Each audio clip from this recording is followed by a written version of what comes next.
Hi everyone, come on in.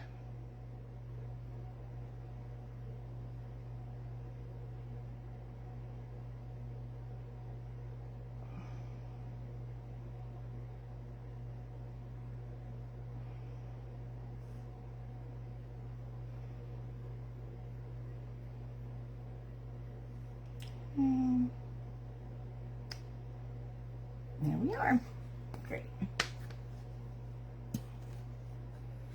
Just wait a few minutes for everybody to get on here. I forgot to send a reminder out that I was going to go live, but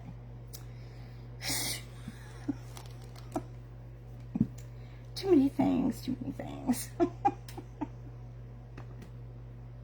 What can I say? Okay. Hi Tracy, thank you for sprinkling. I'll just wait for some people to jump on, and then we can get started on the second part of our project. I did go back and watch more of the segment on L&J Goods with Bacillus Contos and this technique, this jute technique, and we did really good so far. So happy about that. And I did go back and I repainted this piece a little bit. I changed I had Paint Pixie 24 karat gold on it, and I changed it to Statuary, which is a darker metallic color. This is the color, and I think I like this better. It looks richer. So and I started filling in some of the leaves and all. Want to make them a little bit darker in some areas, so I started doing that too. I'm going to add a little water to this green here, so it's kind of like a color wash for doing these. And we're just going to go around the edges some, make sure there's no white showing, that kind of thing. Just sort of touching everything up as I go. Adding a darker color for more dimension and depth. I started thinking that maybe the colors were too pale. I can always do a wash over it if I want to lighten the whole thing, but if not, then I think it needed to be a little bit darker in color. So that's my reasoning. You know, you don't know until you start playing with things, and then you're like, oh, well, maybe that looks a little too peaked. So that's what I'm doing. I'm just taking a little bit of this darker green, and this green is actually called Crocodile. It's a folk art matte acrylic paint, and I'm just going around the edges, some into the middle, leaving a little bit of that light color in it too.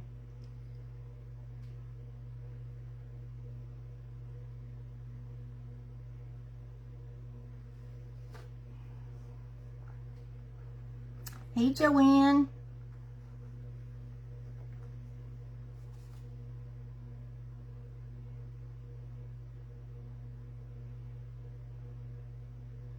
So that's what I'm starting on. We're going to do this background, and it's going to take, I believe it's 3 different colors that you kind of make a wash or glaze out of by using a spray bottle with water.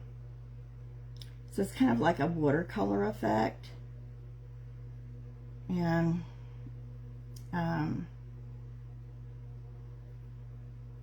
I think we're going to start with a darker color, and then we're going to layer lighter above it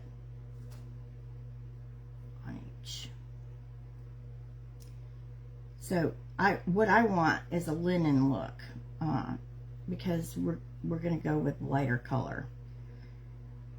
So I don't want it to be as brown as the example I saw, but you know, that's an individual preference, and you should, you know, adjust your colors to what you're using on top of this, you know, because this is going to be a background.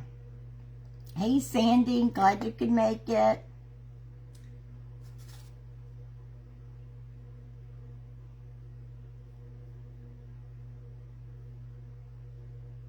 So if you're just joining us, part 1 we did last night, and that's on my page.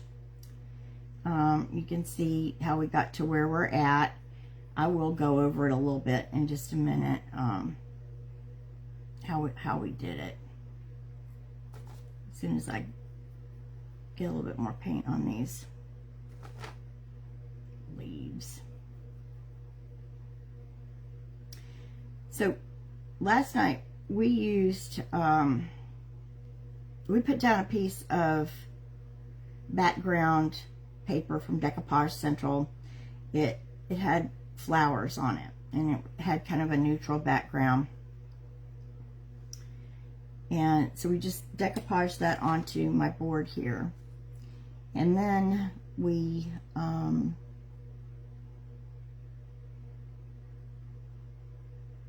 took this model paste medium. This is from Liquitex. Now this comes as a Pentart. Golden makes it. There's other brands of it available. I ordered this one from Amazon. It came the next day, so that was pretty quick. Anyway, it's called modeling paste, and you're going to use it to make the texture on your board. So after we put down our decoupage paper, I then added some paint to the areas that didn't have any paint on them, on the bottom part of the board here, this part.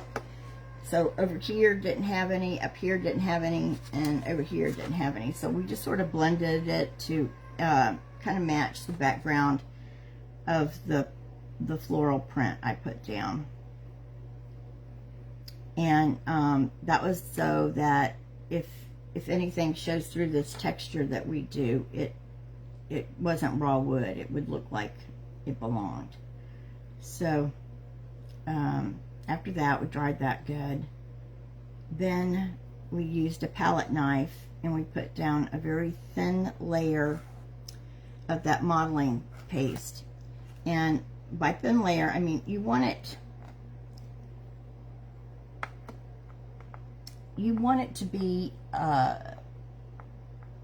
thick enough that you don't necessarily see the board underneath this, but you don't want it so thick that you're digging a trench when you use your fork, because this is the fork I use, so you can see all that plaster on there. So when you do it, you're going to take your fork and go like this all the way across.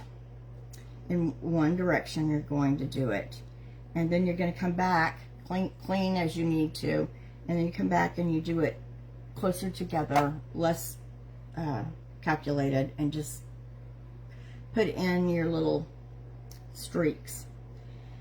So when you get done with that, clean your fork, and you want to dry that completely dry. It's very important that you get it totally dry, because your next step is to put another layer of that modeling paste down over the top of what you just did.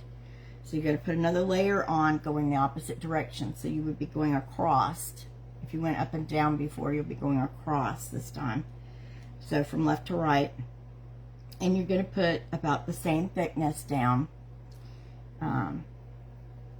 And when you get done, you're going to take your fork and go across it this way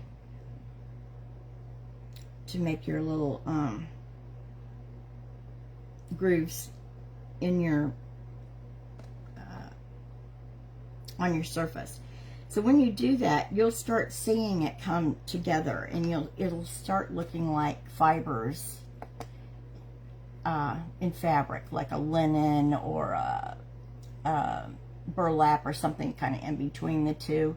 That's kind of how it's going to look. And you'll get some little blobs of paint, of that plaster paste, come up, and I just pick them off. You can dry it and then just rub them off. You can leave some on it if you want to. If you want it to look even more textured, you can do it that way. So ultimately, this is what we wound up with. And I did leave a few areas bare because I wanted some of that print to show through. And I'll show you how it. This is the board after it dried overnight. You can dry it with a dryer, just you have to make sure it's very dry.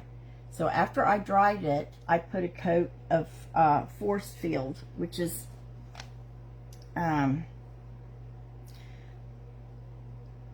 paint pixie top coat. So it's a sealer.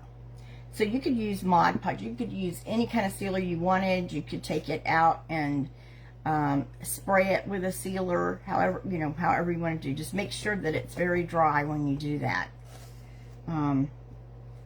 So once you do that, then I just let it dry overnight, but you don't have to. You could go right into the next step as long as you're sure that it's dry.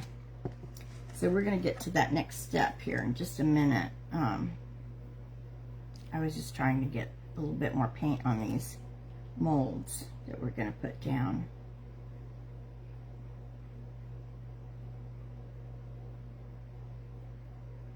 Well, we were waiting on people to come in, and I was explaining it where we're at on here.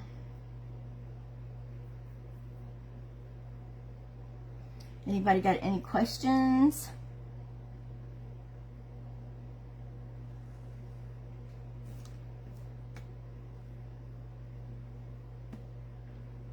And yeah, I did watch the video some more on Ellen J. Good's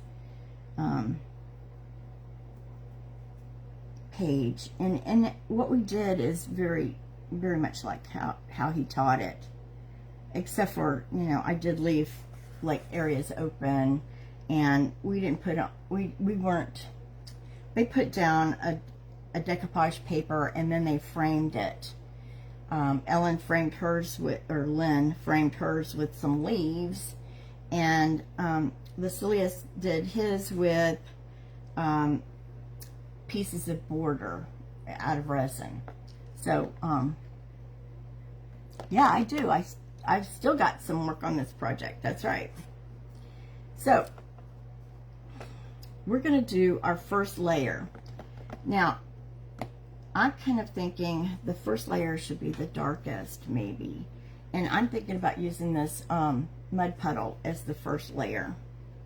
So what he did, let me get this open, because this goes pretty quick if it works. So y'all are seeing this in real time. We have not tried this before. We might not use this color because I can't get it opened. Hold on.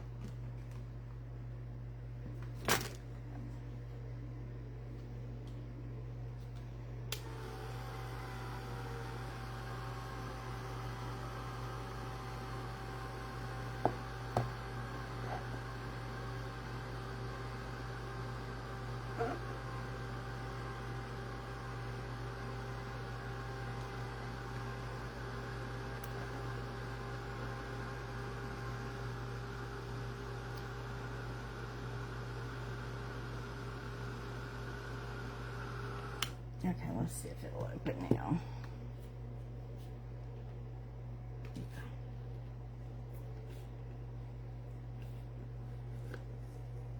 Okay.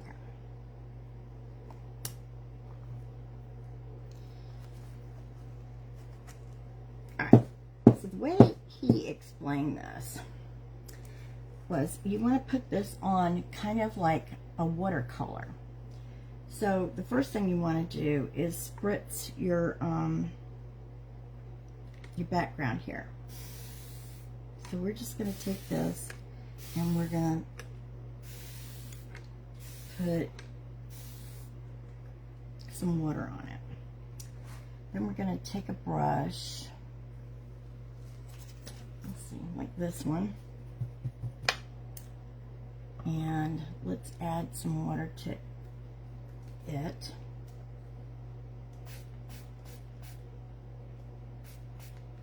Okay. Now we're going to pick up this paint here, and we'll just dab it a little bit. And we're just going to start putting it on our surface.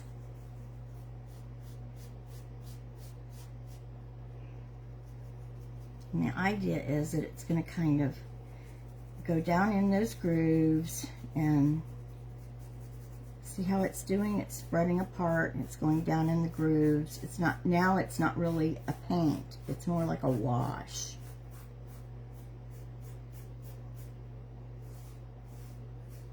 And you just keep pulling away,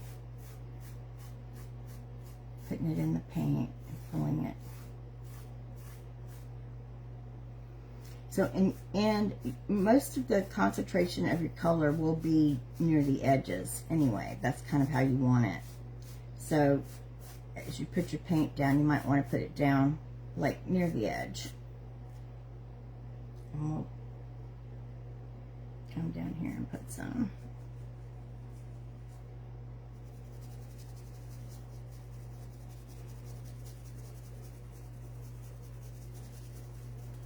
You don't want it all like alike. You want it to have different depths of color, if you will. So I'm going to try to avoid this part right here where I, left that open. Let's put a little bit more water here.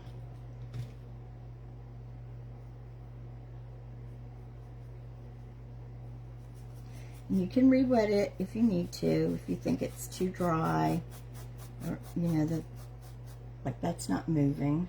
Let's spritz it some,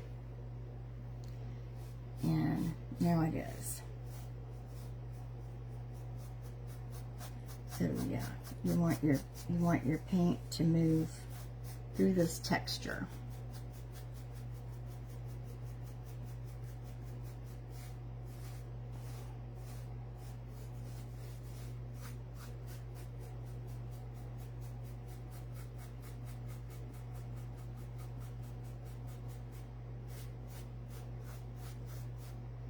Hi, Joanne and Janet.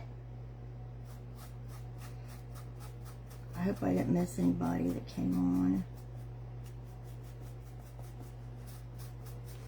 Okay, so after we get this covered, we're going to dry it, of course, and then we're going to put a different color on.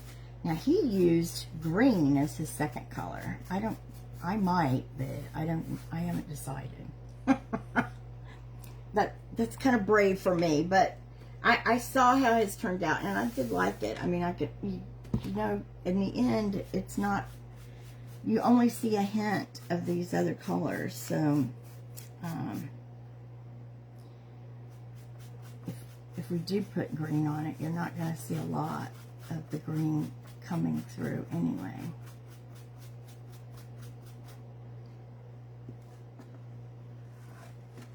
I'm going to pick this up so you can see what's happening. Can you see how that paint has kind of moved around on here? It's watery, so it's going down into all that texture. And that's what you want it to do. You don't want it to sit on top.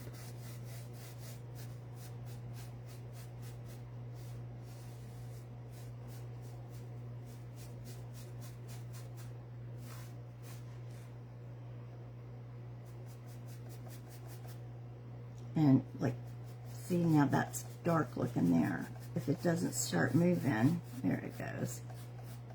We would just add some more water to it.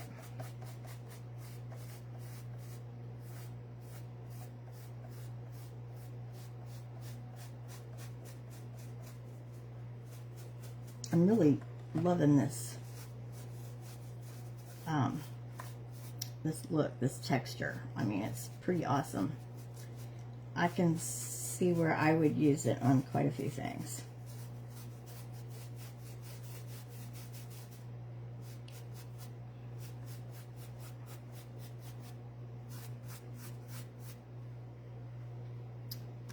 Let's put just a little bit more right here.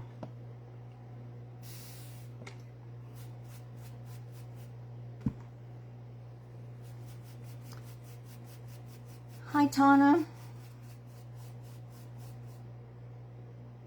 Uh-oh. Y'all going to get more furniture? Okay.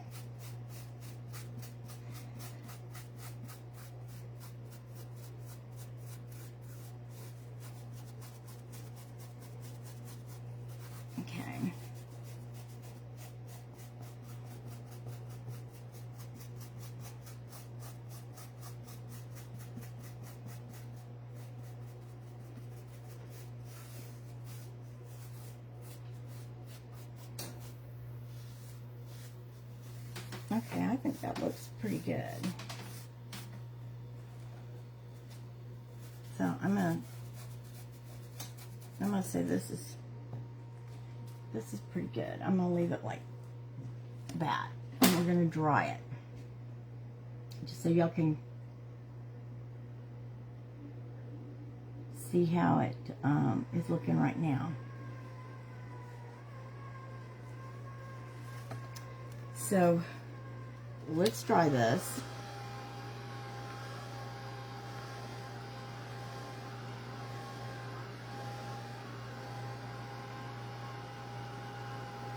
And then we're going to repeat the same process with a contrasting color.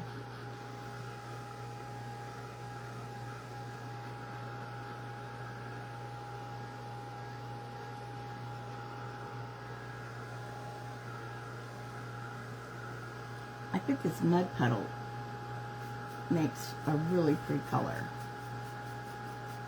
Like, I wouldn't be upset if this is like the color we wind up with. You know what I'm saying? I like it. But we're gonna go through the process so we can see how everything changes it.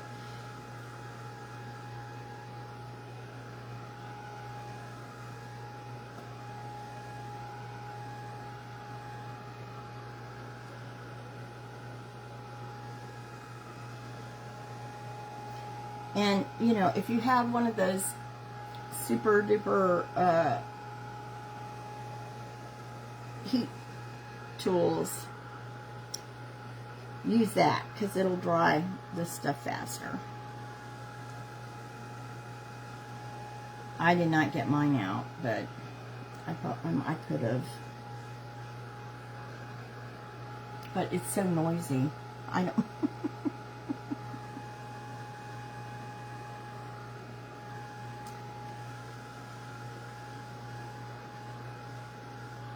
Okay, so we'll say that one's done enough.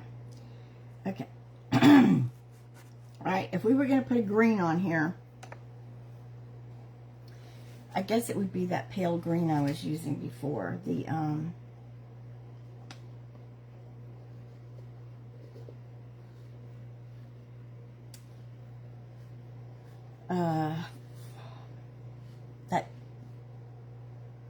well, let's use the celery. let's use the celery. We'll do the celery instead. So I think I'm going to get a plate and put this on, add some water to it. Because this time we're going to go, it's going to be more watery, less paint.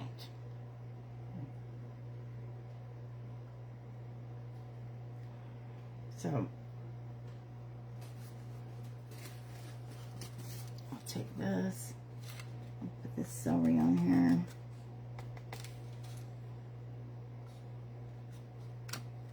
And if you get it too watery, you can use a paper towel and, you know, dab some off. Or if you've got too much color concentration, you can either use more water or use a baby wipe to take some of that color off. Either one will work. I'm gonna go ahead and take that color down some, and we're gonna find a brush here. Here's one. I think this will work.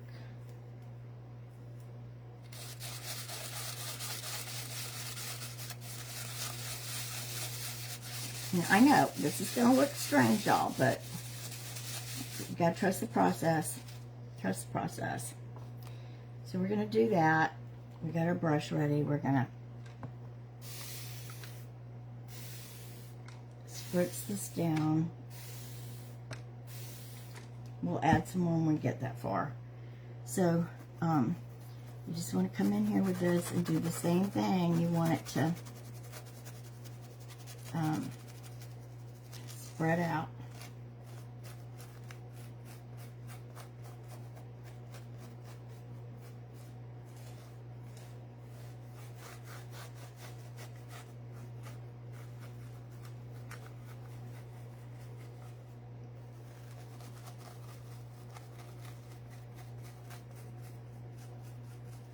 I think that might need a little more.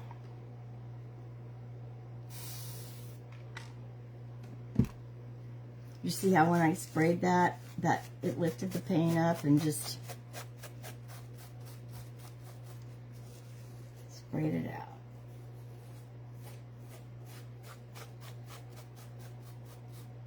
Okay, this is doing pretty good. You can still see some of that brown coming through, and you want that.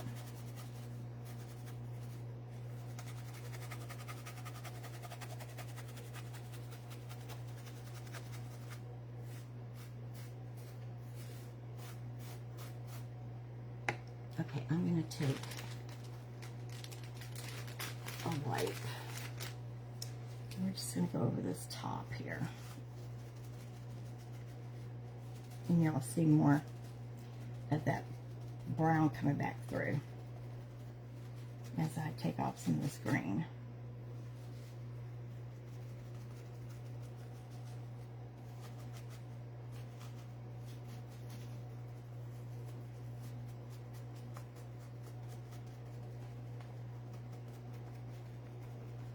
Now, if you don't get your, you know, if this isn't dry all the way before you do it, you definitely want to make sure that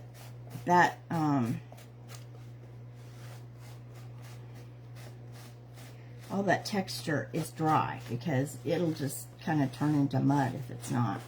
So make sure that's why I thought, you know, it was a good idea to let it dry overnight, because we knew then it was dry. So we're going to stop about here and add more water here. We didn't do the final spray on that. We'll just come in here. And I did not pick up much paint, y'all. This is mostly watered down.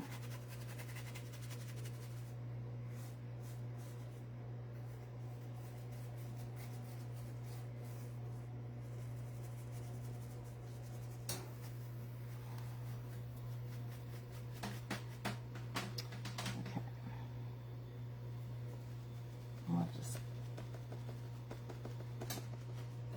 blot some of it up.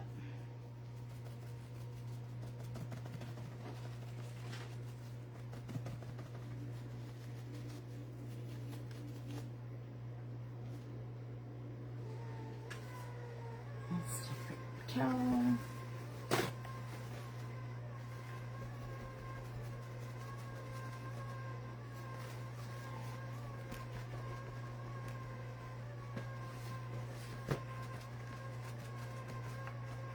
So I think this is important to do because it does help the other color come back through.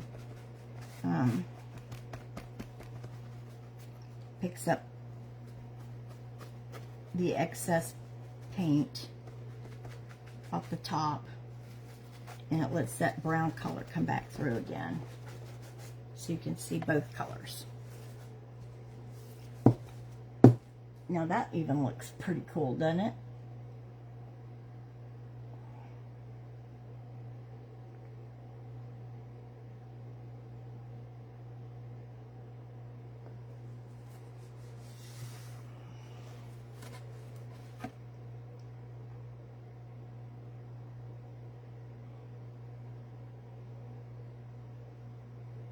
Okay, so the next color you put on is the lightest color. So he used a white, and I'm trying to decide if that's what I want to do or if I want to use more like a sandstone color, which would be kind of like a linen or even French linen. I do have that right here. I guess, I mean, we could do this, and then, if it's not light enough, we'll just put another layer on. I mean, there's no harm in continuing to add until you get it like you want it. I don't think there would be, so, I mean, that's just my thinking on it. You know, do it till you're happy with it. So I'm gonna use this brush again. We can... Let's take some of this out.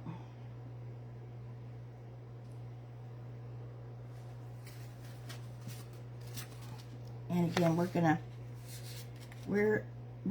to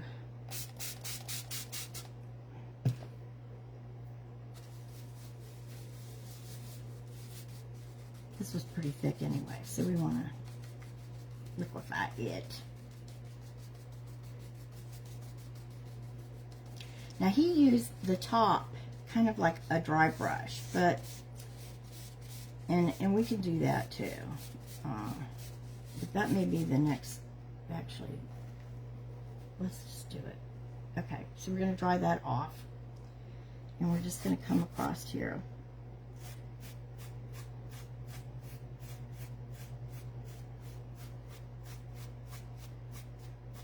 And yeah, you can see it. You can see it.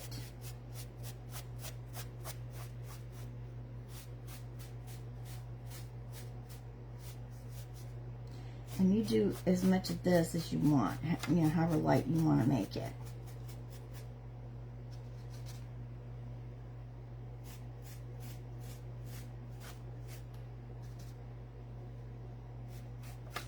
And if you think it needs more, or another lighter color, you can do that too. So you can kind of see it right around in here.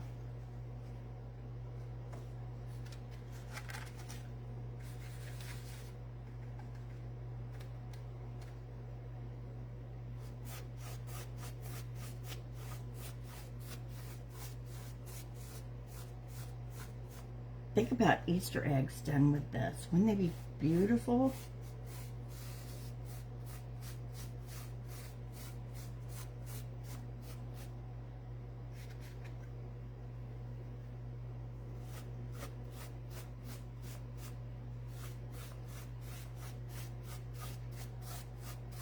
Now, see, there's still a good bit of green showing, and I don't know if I want that. So we may use some even lighter color. but you need to pick it up and look at it from a distance, sort of, so you can kind of see the overall effect is pretty. Okay, look at that. Can y'all see how the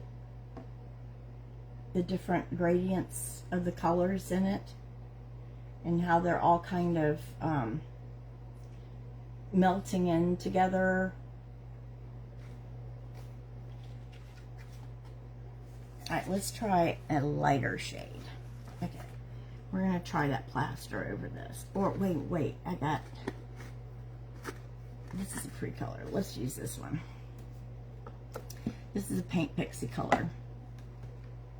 This is called Cream Puff, and that's a beautiful creamy color, but not yellowy cream. It's more like got a brown base to it, I guess. Kind of like our thing. So I think this will go good.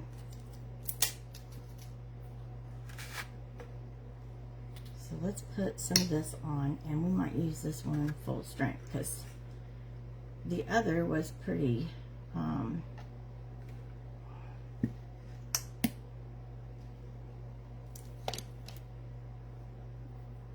that other one was pretty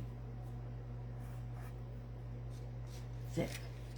So we'll try this. We're going to use this, and we're going to dry brush it. So we want to tap some off and just,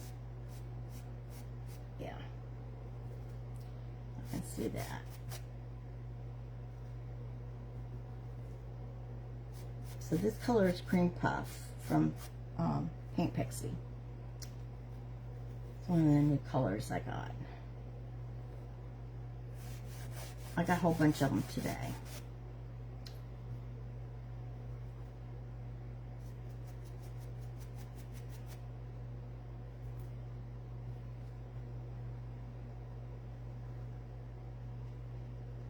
Hi, Chilla.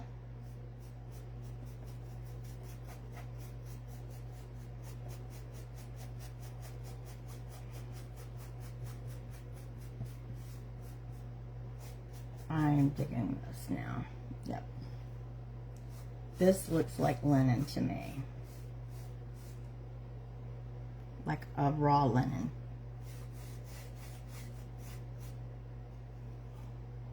I guess that would be like flax, right? Oh, Janet, I think you'd love doing it. Yeah.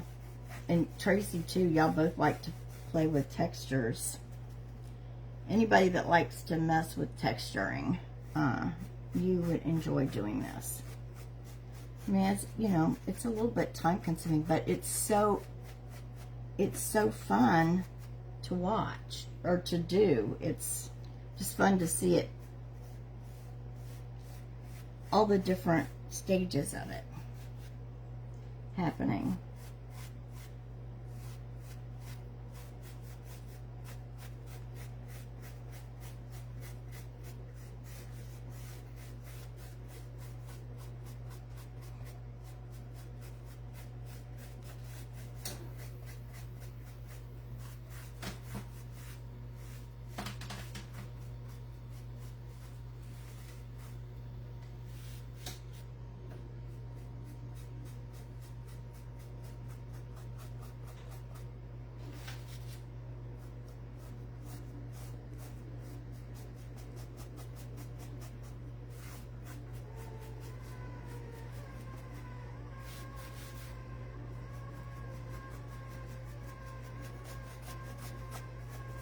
Now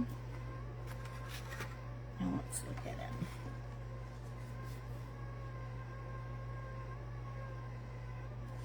All right, let me remove a little of this.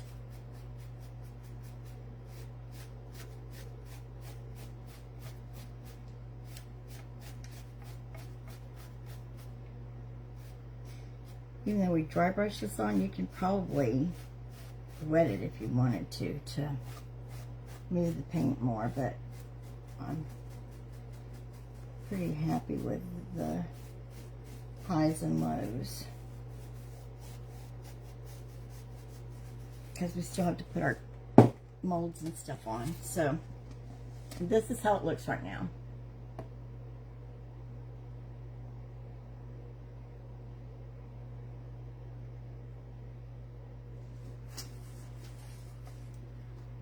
So, and after you put, after we put our design down here, which, they did this all different. So, I mean, even if you want to go back and look at how they did it, I didn't do it the same. So, but the technique is the same.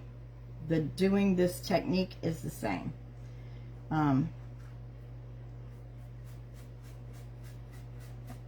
You use a plastic fork and you drag it through the modeling paste.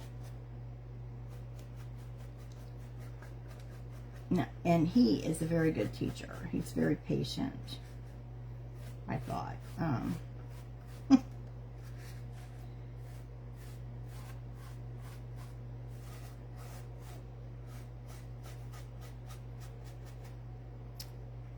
don't know if I want this much green right here, so I'm going to put some more.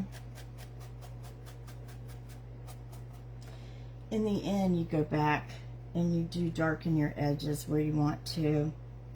I'm just telling you this because you are going to add some more color into this. That's why I said once we put our design on, like they already have their design on, so they know where all that placement is, where we haven't done that yet, because I'm using molds and we're just doing it totally different. We're doing the background the same way, but sort of, but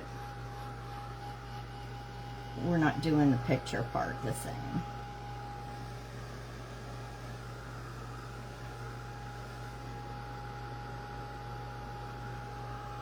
And this came out really cool. I was kind of worried because it doesn't have all, was a thinner. I left it thin to see what would happen, because this is our guinea pig board. And, anyway, I didn't make this as thick as the rest of it. In a couple areas I didn't, and it really came out pretty cool. It looks sort of crackled there, and you can see the different colors in it. So, I mean, I don't mind that. I like it.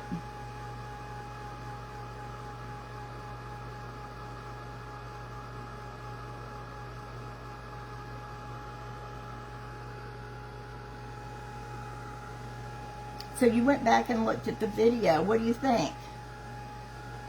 Yeah, it's like a, it's like a linen that hasn't gone through the finishing stages. Or a worn linen, yeah.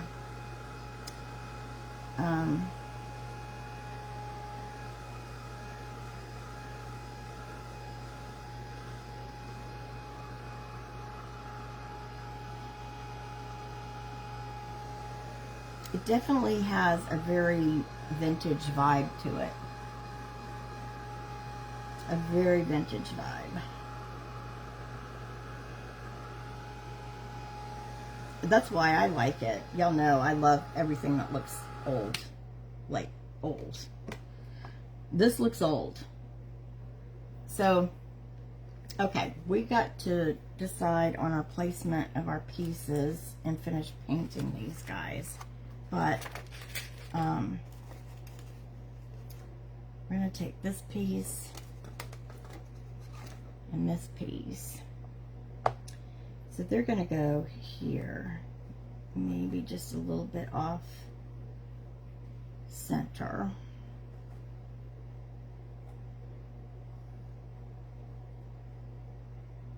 Well, I want this to show, so we're gonna move it over this way, I think.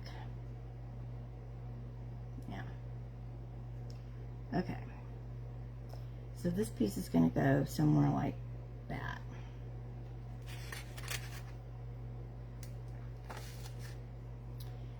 And I need to finish painting these pieces.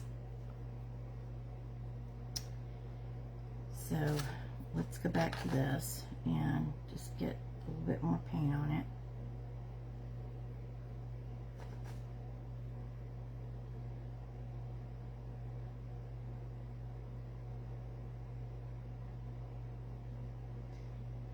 I need something else on these blackberries, and I think I have a more purple color.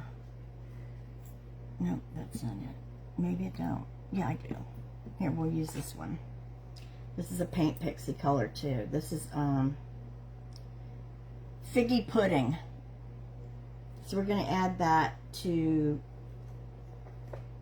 the what was that one? Oh, black currant. That's what I used. Black currant, which is kind of like a raisin color.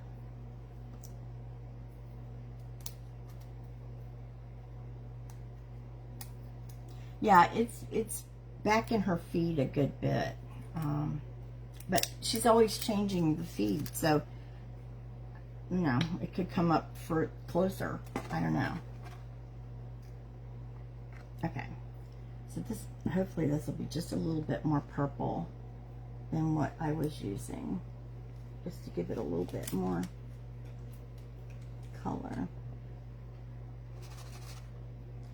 Let's see.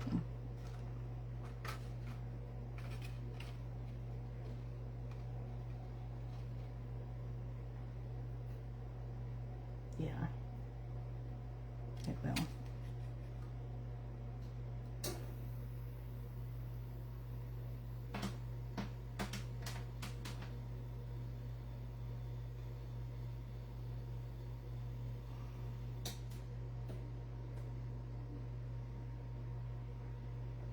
Okay, and I did put some pink on there too, so we're going to leave part of it. Will look like, you know, it's not ripe. Now I take some of this darker green and put it on here too.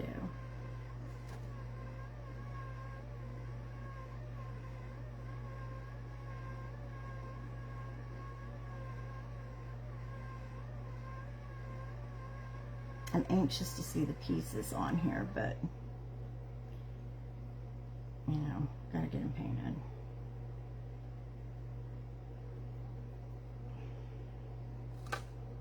All right, that looks pretty good.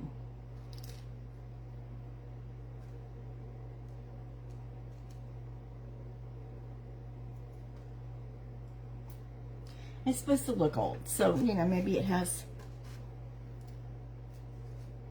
you know, a little bit of white showing here and there.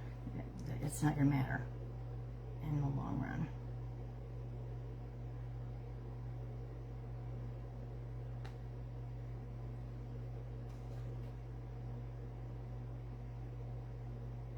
And you could totally do it with, you know, a pretty picture, a decoupage picture, and frame it just like they did. I just am trying to use my molds, these brand new molds, so that's why I did it, and I thought it was a perfect place to use the cloche too, to change the cloche into a base. So that's why, you know, I just wanted it to be different than how they did it, just to give y'all another option, because you can watch that video and see exactly how they made a frame and did it just like a framed piece. Now they didn't have this cool, they just had a piece of wood they put it on. So I think that this looks kind of like a casement piece, like that goes above the door or a window. So to me, it kind of gives it even more, more of that vintage vibe. And this one came from Michael's, and they are not in the wood section. They're in the, at least not in mine. It was in the Easter, like where they have the Easter wood pieces. That's where this was.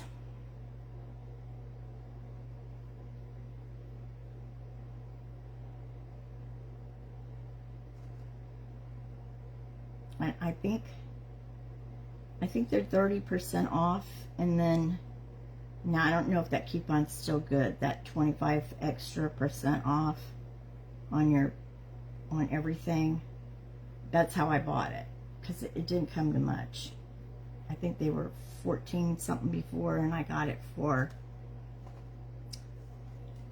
maybe $7 or less, because I also had vouchers at Michael's. So I had $15 in vouchers that I used too. So I bought two. We have another one to do, but I really like the shape. I think I want to get more of them before Easter's over and they don't have this shape anymore, because it's a nice size to do a bigger project on without being, you know, like something that takes up your whole table.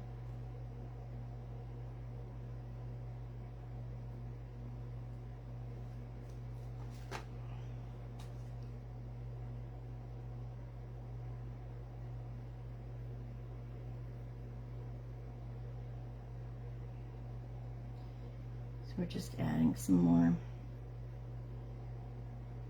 purple in here.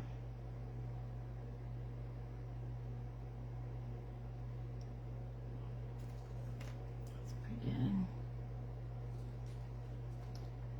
This one.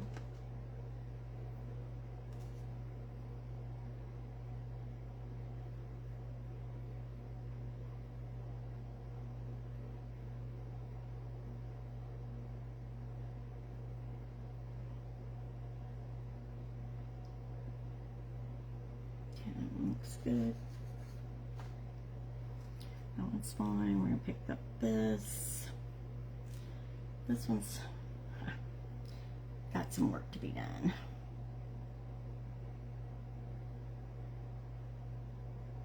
But hopefully it'll shape right up. And this purple in.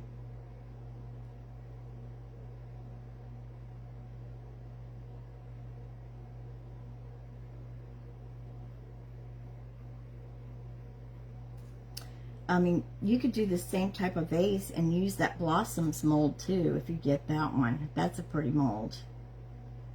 That has the leaves and just blossoms, not berries.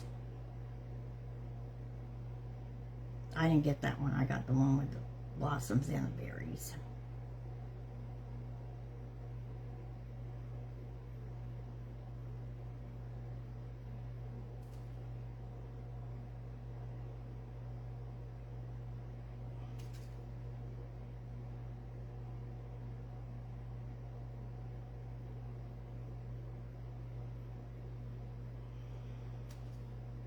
I went to Plant City today, and they're getting set up for the Strawberry Festival, y'all. It starts next Thursday. I went to get my hair done. I was like, thank goodness I went the week before, because last year I went the week of, and the traffic is just, you know, it takes you 3 times as long to get there, no matter which way you go.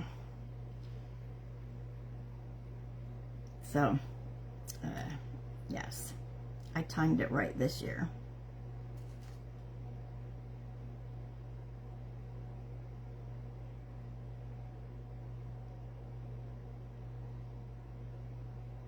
They had a bunch of stuff already going up in the midway, and food trucks were there. I guess they're just parked there. There were a lot of campers parked there. I guess, you know, like people that have food trucks and work at the fair stay in those.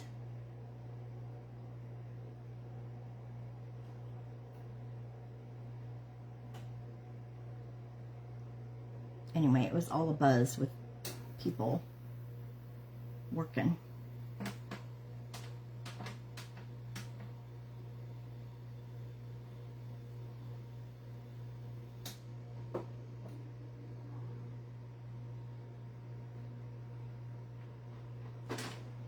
So the price of strawberries are very expensive here right now until after the Strawberry Festival, and then they just plummet. So we try not to buy them around strawberry festival. And like the 2 years that my daughter did the strawberry festival with her pig, you know, she raised a pig and put it in the festival and showed it and sold it. They auction them off and all that stuff. It's pretty fun. They auction off like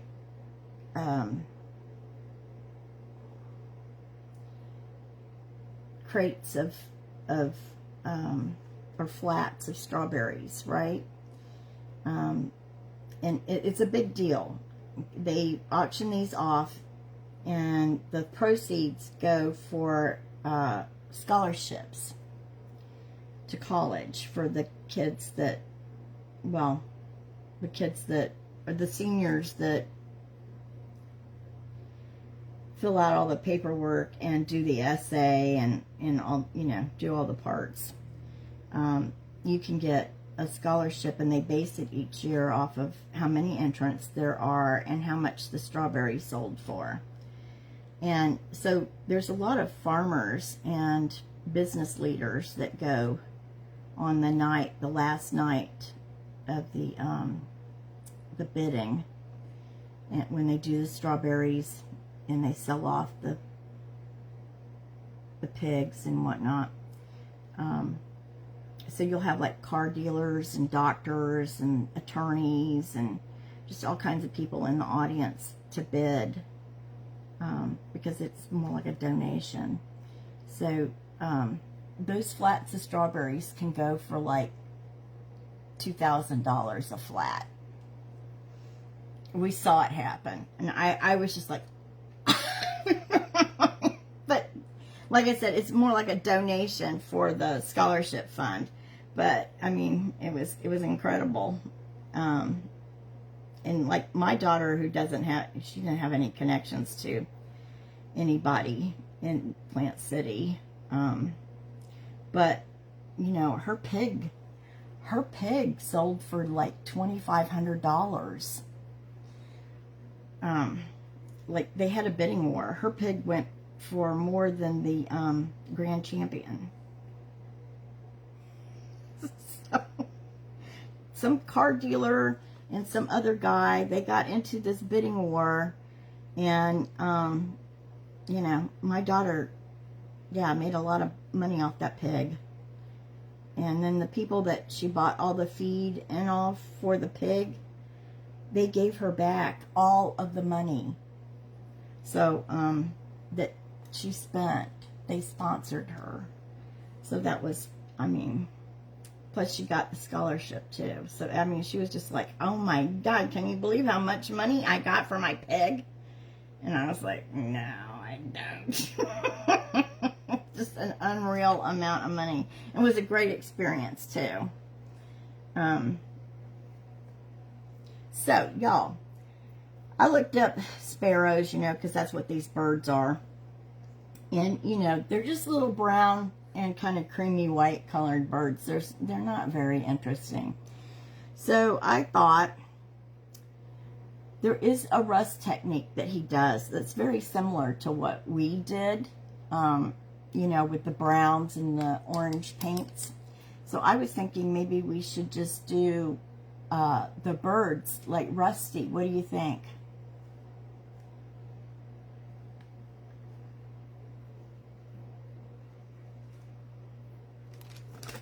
Yeah, the scholarship was $1,500. No, $1,700. I think it was $1,700. It was a good scholarship. You've got mail.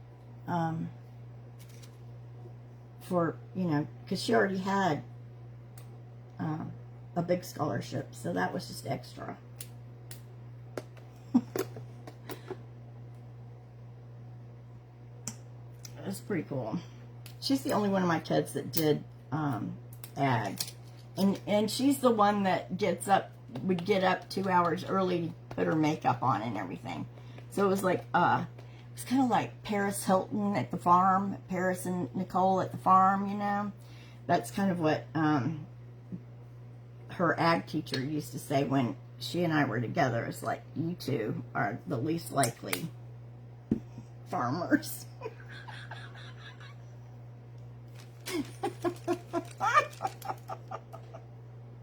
So, he still remembered us too, 20 years later. He's like, yeah, I didn't get too many people like you guys in my ag classes.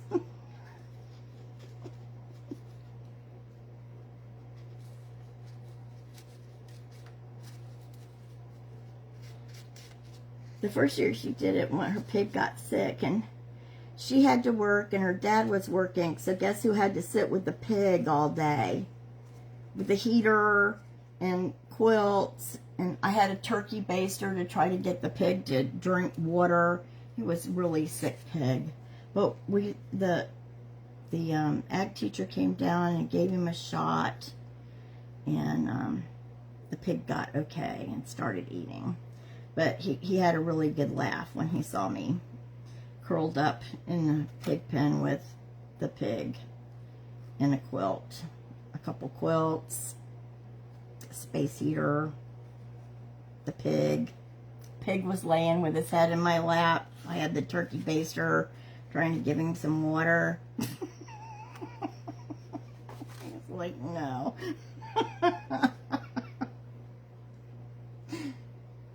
I don't think I've ever, he says, I don't think I've ever seen anybody doctor a pig like that. I said, well, what do you do? And he goes, generally we just give them a shot and let them be. And I said, oh, well, you know, you weren't here, so I had to stay with him. His name was Hamlet. He was a 300-pound pig, y'all. That was a big pig.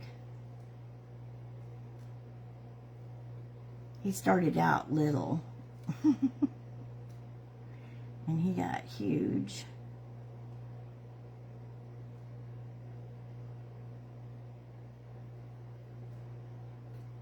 Yeah, my other two kids wouldn't have anything to do with that.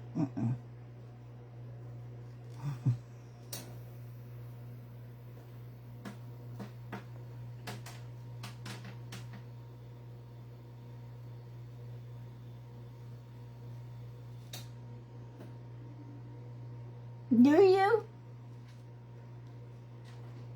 Well, see, at the time, I was working at Penny's. I was in management at Penny's. And so when he would see me, you know, I would be going to the school right after work or whatever. And I'd be dressed in, like, you know, a skirt and jacket, suit, high heels, hose, all that. So, you know, he's like, okay.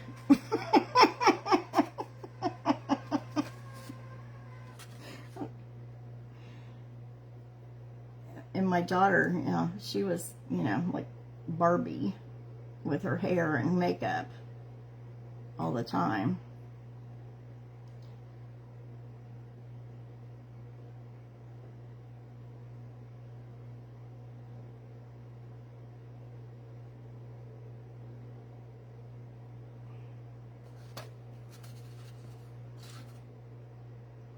Yeah, but she goes, Mom, this isn't really how everybody is in there. And I said, well, don't worry about it. You just do you. Just raise your pig and do your thing, however you want to do it.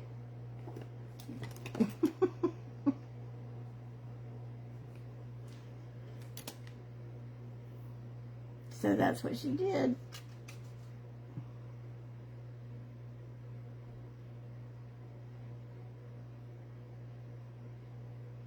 Okay. I think we're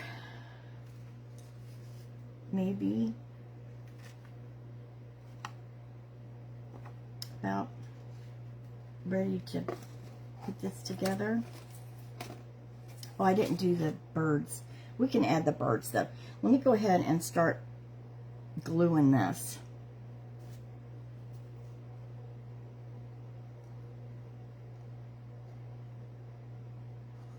Oh yeah, we went to a pig farm in Waimama, which is about an hour away. It's very rural, and that pig farm stunk. I thought pig farms were supposed to be real clean, This was not, let me tell you. You could smell it 10 miles away. It was horrible. And I had to leave work like at the last minute to pick her up at school. So I didn't have time to change. And I was in a pink suit, skirt, you know. And I had pink pumps on. And I got out of our convertible and why a mama at the big farm dressed like that. And her ag teachers were, I mean, they were just like, oh my God. You don't have to go in the pig barn. We'll do that. You don't have to do that. I said, oh no, I'm here. We're going for the full effect. Clothes can be washed. We're doing this.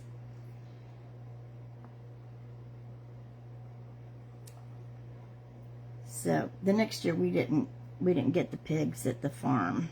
We went to the fair grounds.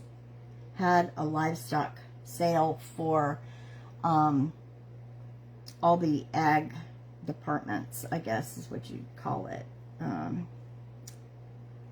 at the schools, so that everybody could buy their livestock there. So they just had all of the farmers that wanted to participate bring their livestock there, and they set it all up. You know, they had pens and stuff, and that's where she got her pig. It was so much nicer. It didn't stink. It was on the weekend. Yeah. Greatly appreciated that. Ooh, look how pretty this is. Oh my gosh, I love the color. Okay, I think that one's going to go like that. But I had another one. What did I do with it? Or was it all pieces, y'all?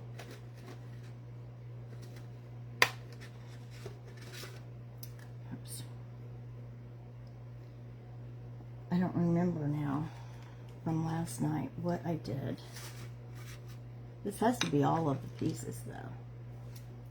So I guess it is just all pieces for the other side that I put together. I don't see any more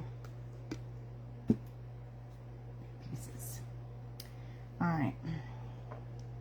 But I did think I had one. I don't know. All right, so we were going to put, something goes down here.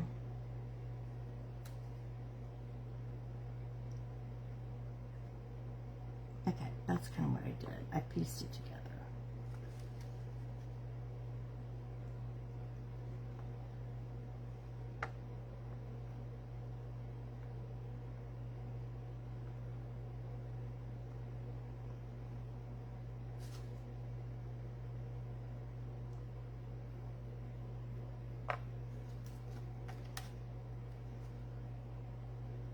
Why does not, this does not look right, y'all. There's got to be another piece I'm missing.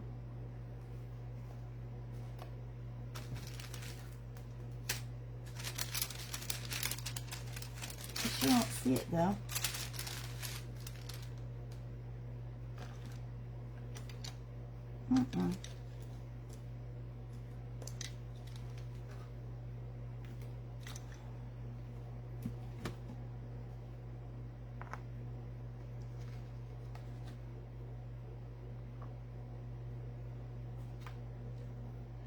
Okay, I remember I had this spread out more because there's a bird that goes there, right?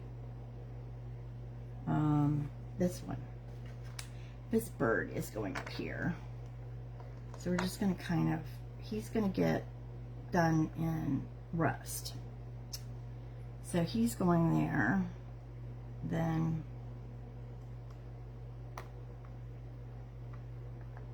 all right, that's going like that.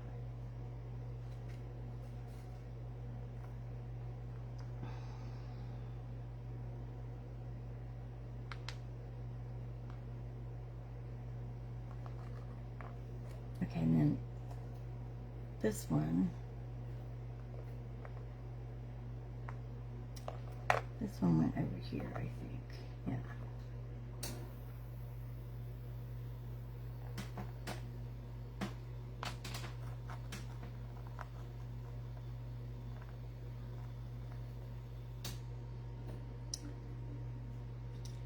Is that all of them? I guess it is. I do have some more pieces over here if I want them.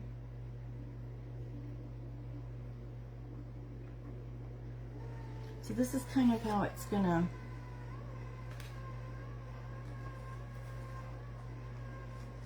lay out. What do y'all think? Can you see?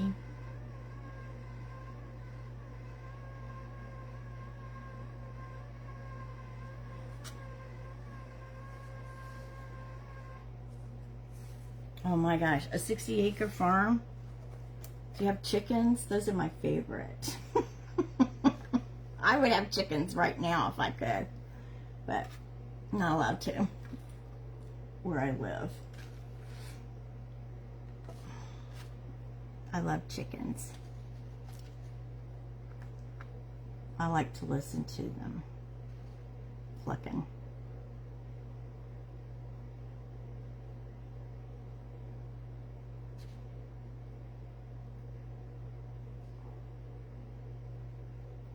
Okay, we'll let that dry.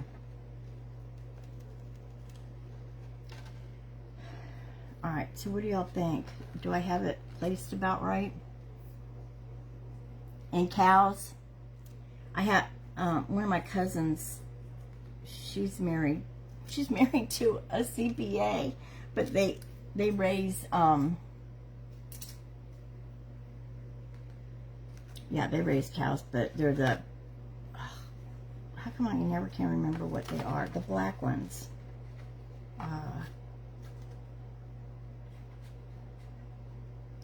Those expensive ones. Angus. That's what they raise in Georgia. Okay, so I can put this one on. I think we should go ahead and do that.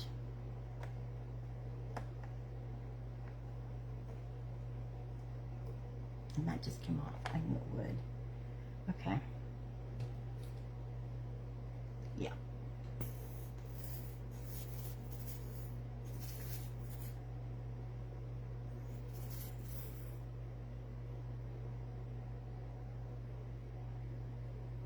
Yeah, and his dad has a chicken farm, but something happened to the chickens, I think, last year because of the hurricane. I don't know if they still have the chicken farm. They live on the same, you know, big huge plot of land.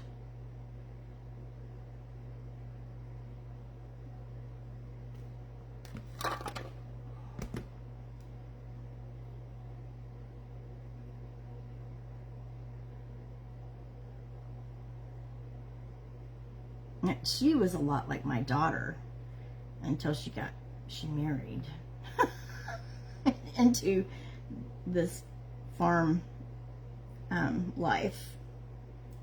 She was like in beauty pageants and all that stuff.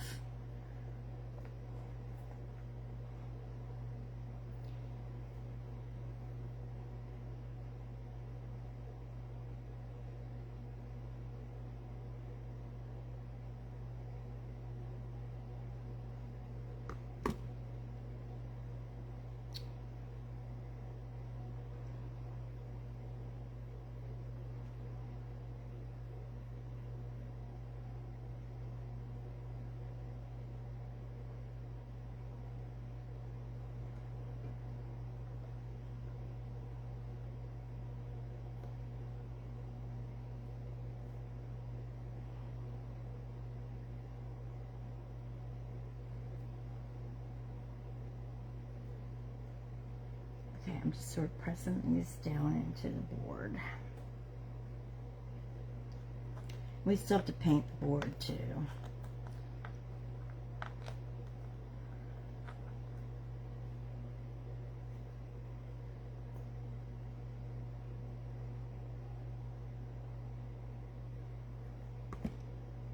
What kind of chickens do you have?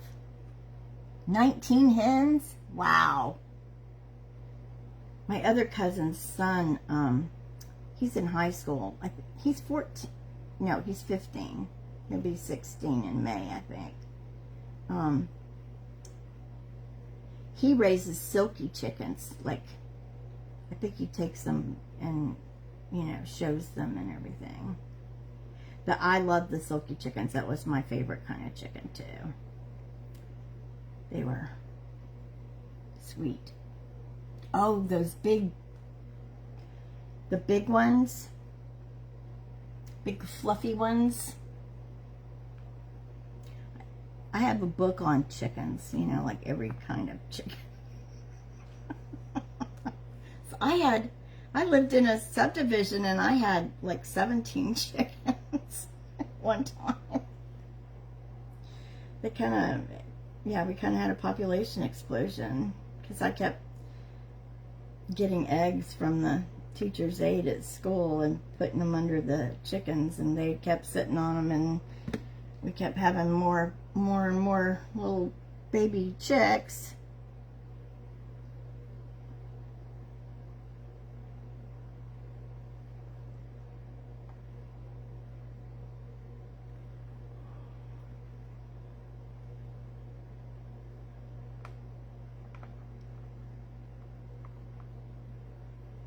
I don't know if I put that on the same way, but it doesn't really matter, I guess.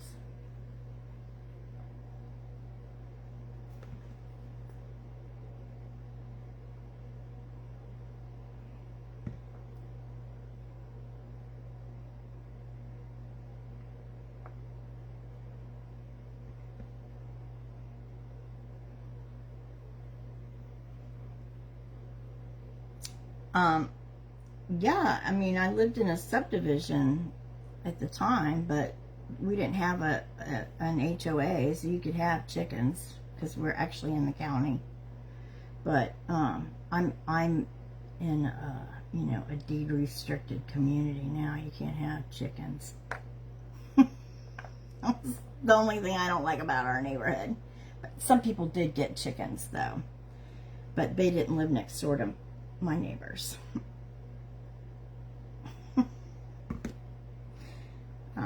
My neighbors, I mean, they even got mad because we had ducks and we live on a lake. I was like, give me a break. We live on a lake. Waterfowl. I know. He took them to a rescue. I was really mad. It's just, you took my kids' ducks. Just go away.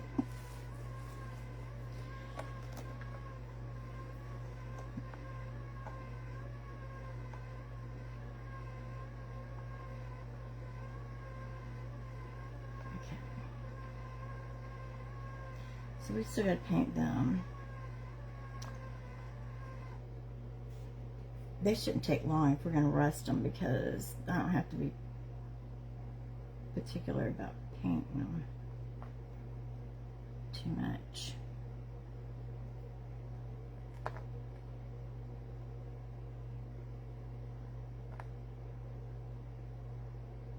So far, what do y'all think about the colors and all?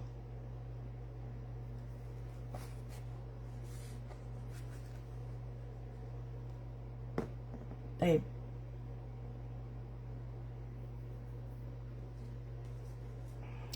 all right, so let's take these guys.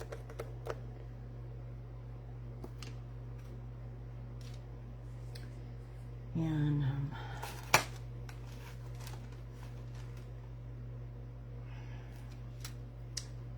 all right, we're gonna rust these guys up.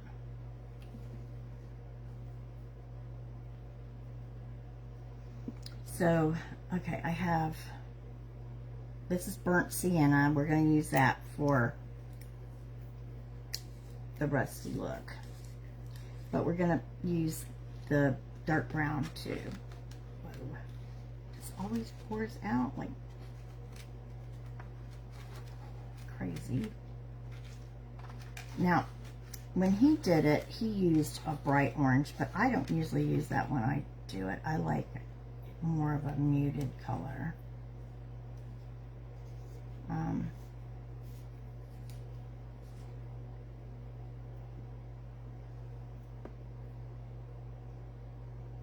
This is milk chocolate.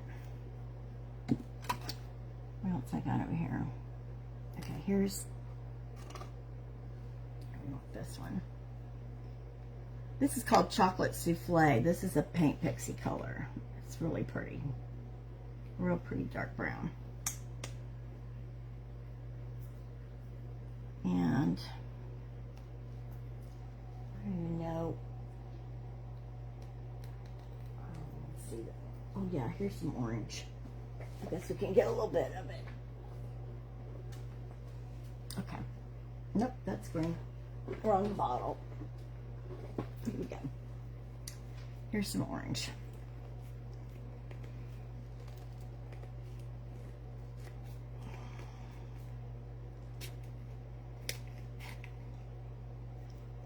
Okay. Maybe y'all dried up, y'all.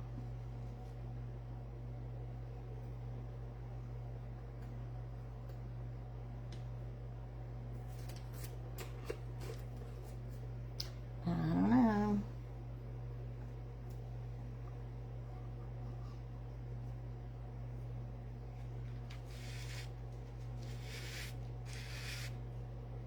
That's probably a good color for this too. So we'll use that.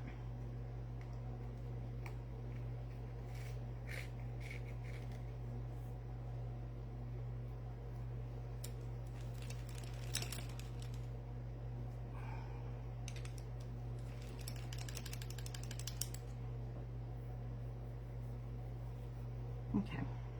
Whoops.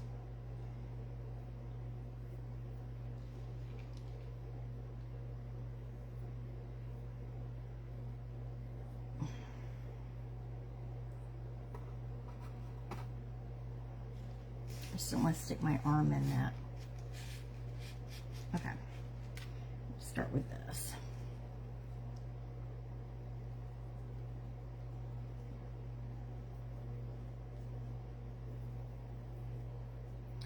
Well, I'm just kind of, it's all mixing in, y'all.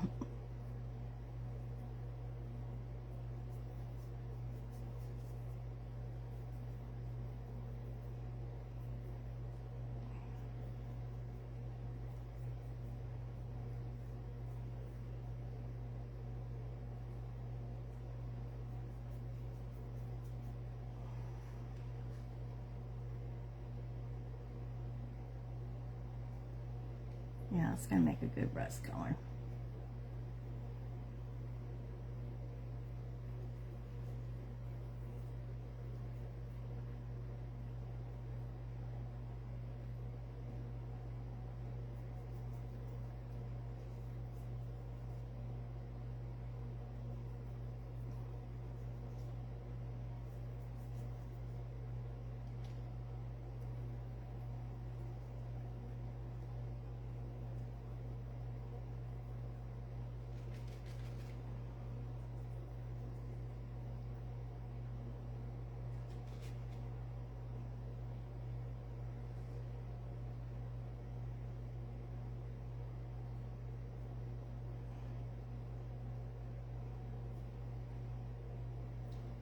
I think he'll dry darker, but if not, we'll put another round of colors on him.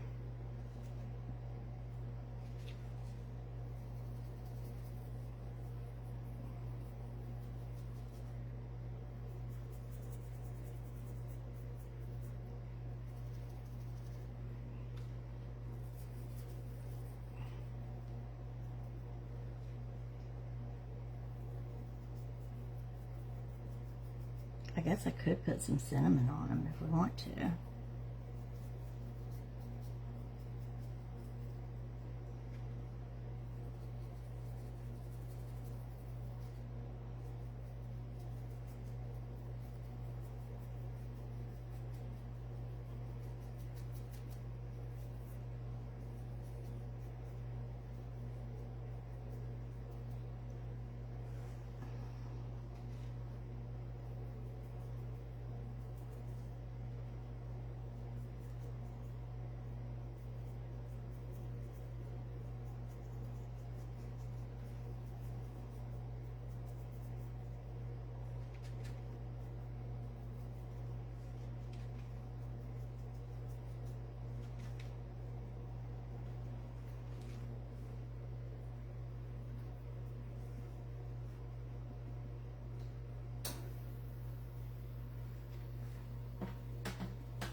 Now, I mean, I did a pretty industrious project, but if you were just going to do like a, if you were going to do a frame on a board with a picture in it, you know, you wouldn't be having to do all this painting on molds and stuff either. You'd just be painting your frame and doing that texture on your background board that you put the frame and the picture on. So it would be, you know, it's a big difference too. I mean, I don't mean to make it look so complicated. It's not.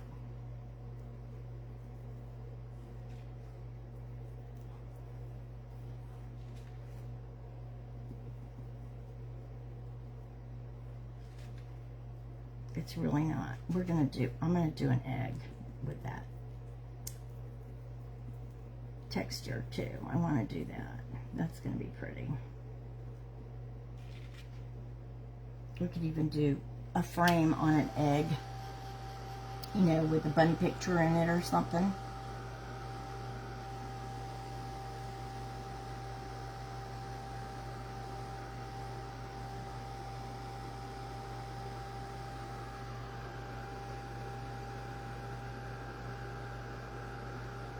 What do y'all think? Should we put cinnamon on it or not? Just leave them kind of rusty looking.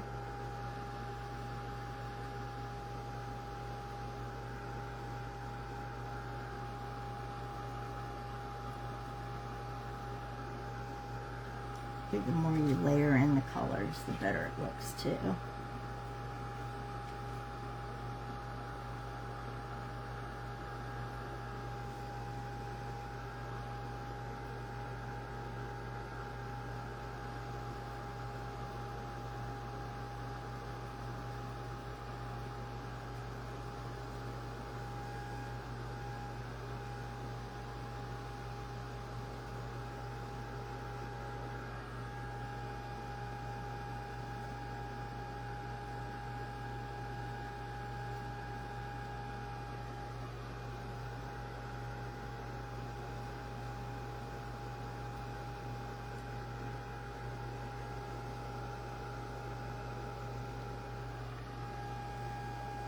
You haven't felt like crafting, have you, Sandy? It's a good thing you did all your Mardi Gras stuff early.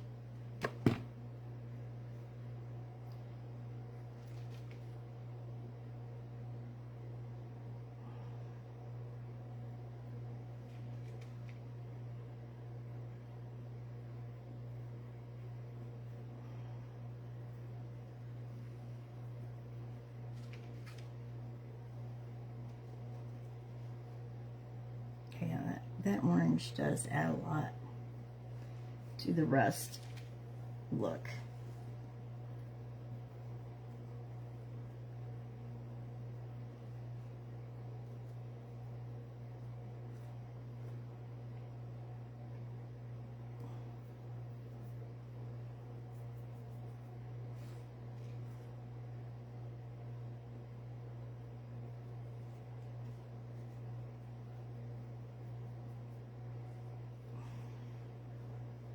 Look how good he looks. He's pretty rusty looking, isn't he?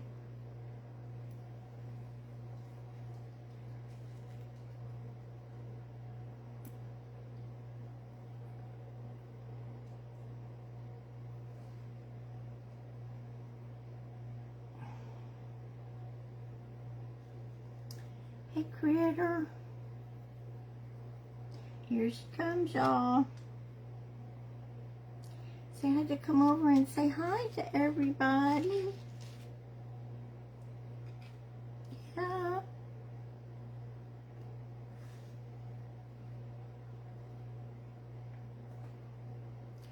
Oh, I think Digital Deco Designs has a $1 drop, which means if you buy 10 prints, you get $10 off. So, just wanted to pass that on to y'all. That's a pretty big savings. And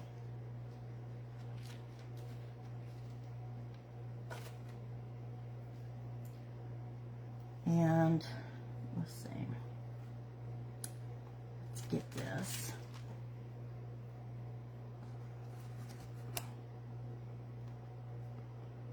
Oh yes, I do like this rust on there.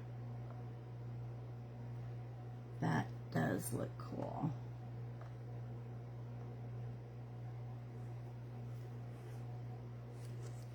Okay, what do y'all think? That's looking pretty good.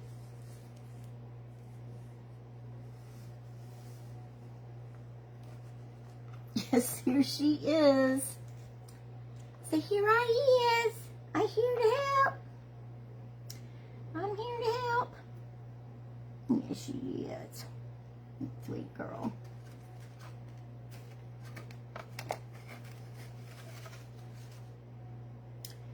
Okay, let's see. I think I want to put, I got one more little berry I can put in here.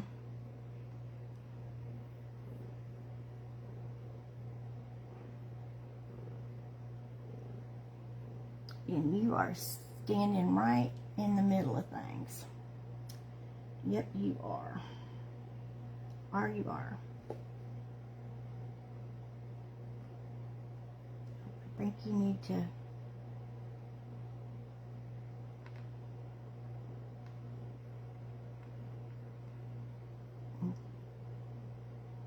okay. Let's see.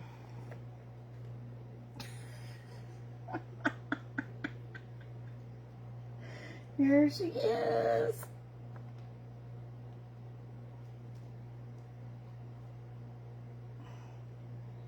We must have a cat in the middle of the project. Yes.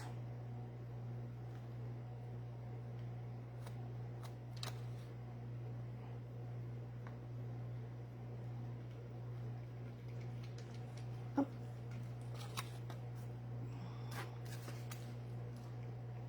Head plate in her water.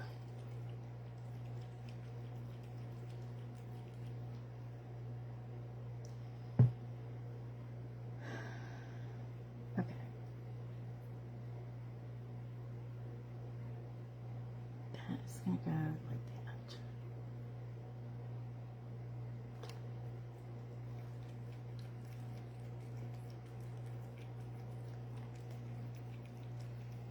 that. Okay, so I'm gonna paint this rim. What do y'all think if I paint the rim of the green? This part right here, green. Then I'm gonna stain this, and we're gonna use the Tim Holtz crackle paste, and I don't know what color we want to do it in. Maybe this cream puff color, kind of a light, or oh, maybe this one, maybe this color, to crackle around here.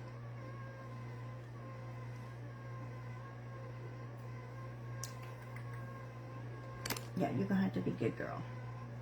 Yep. I think you need to move now. I do. Because I need to put this down to work on. You gotta let me paint. Come here.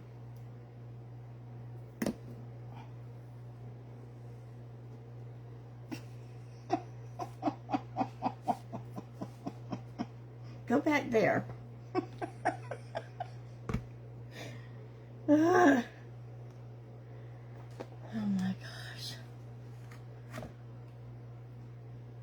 Okay. So I'm going to start painting the green around this rim here. Let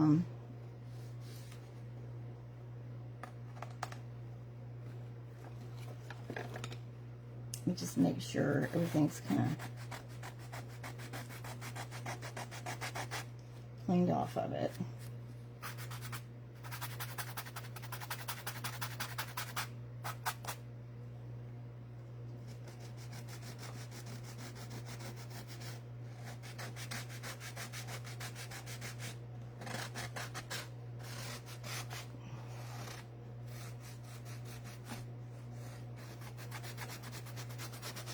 I just don't want any of that modeling paste on it.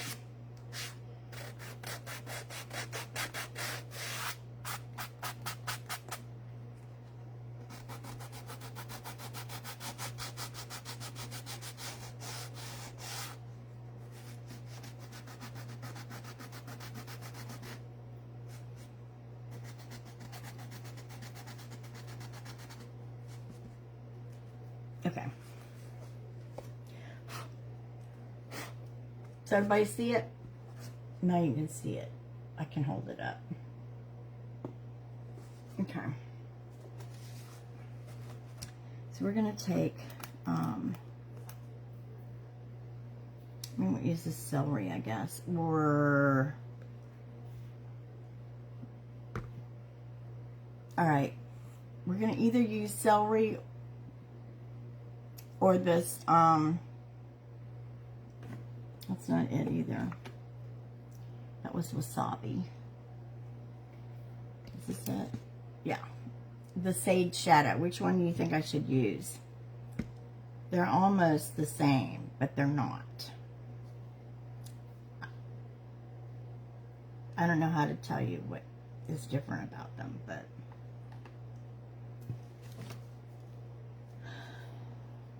I guess it won't really matter.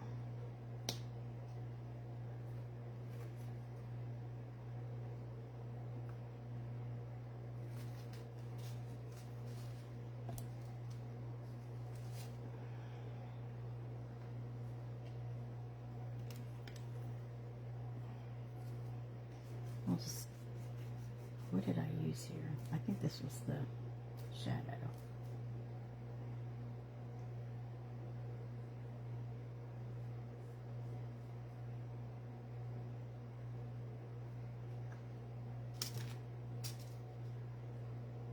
Yeah, that's going to be pretty.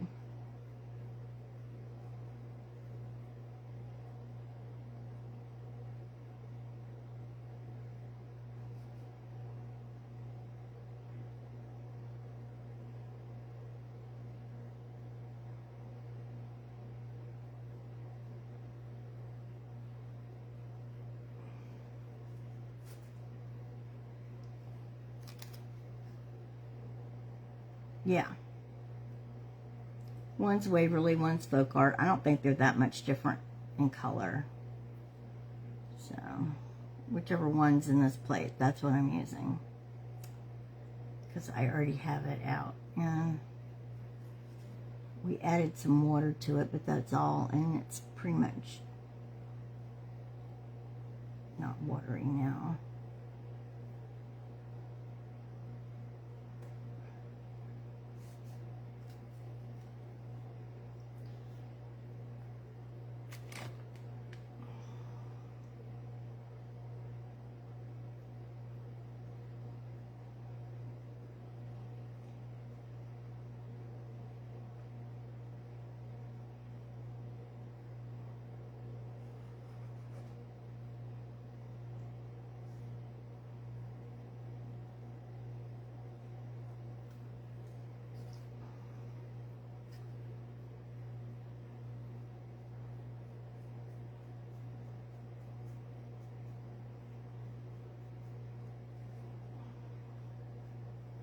So did anybody craft today?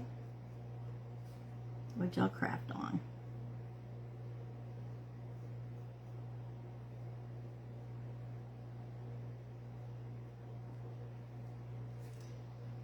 It was a little bit cooler today. It's supposed to rain again, I think, tomorrow, and then Thursday.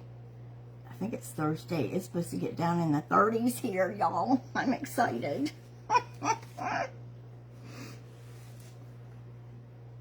We usually get cold weather around the Strawberry Festival. So, you know, actually we usually get bad weather around the Strawberry Festival. It's usually rainy and cold. So, that's probably what's going to happen. It's been, you know, hot, pretty warm and dry up until now.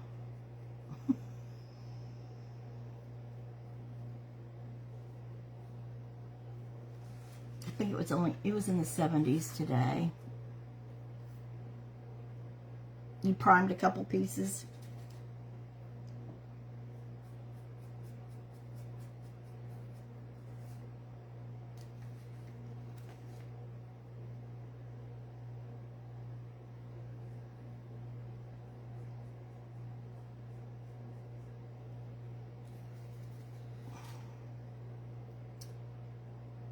So, will the eagles lay any more eggs, or are they done? I mean, because those little ones didn't make it.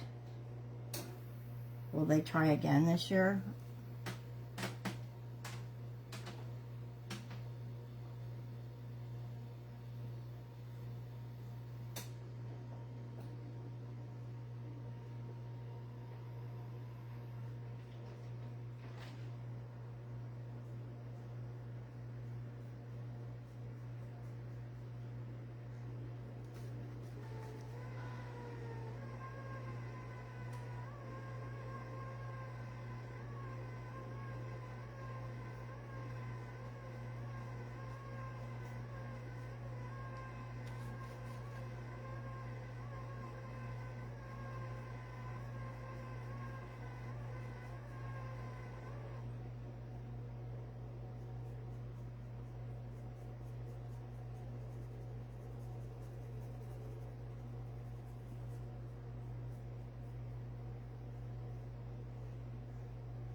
Okay.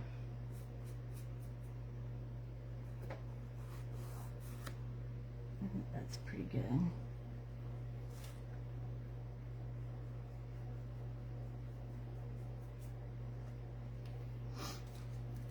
Okay, so now we're gonna, here, I'll show you.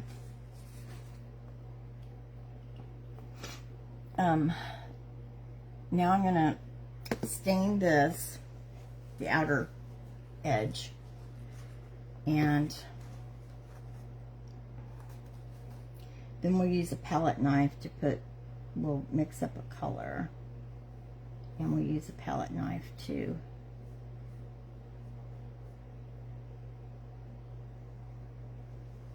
put that on and try to get our cool effect on the sides, on the outside edge, like a frame.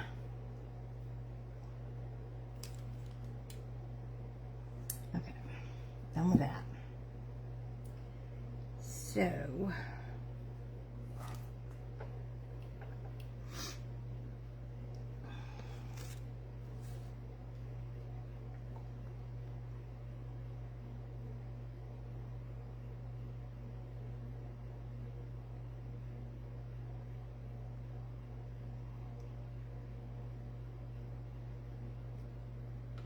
really?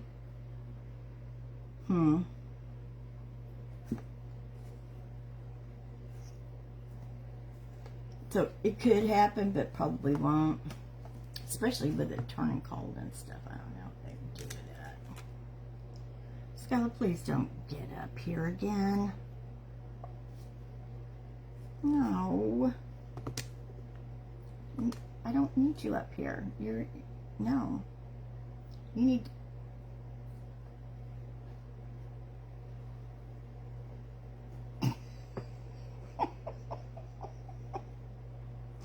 She needs to go back.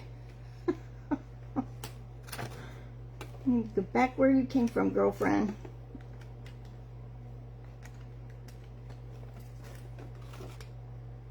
Here's a good one. All right. Here we go.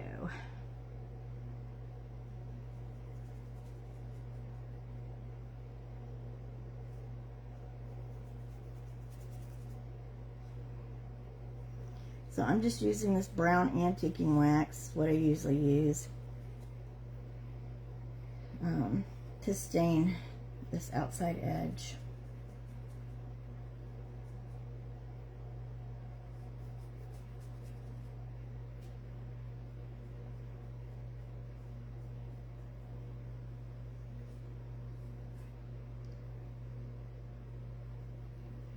And we may use some of it to darken around the inside too, around our picture.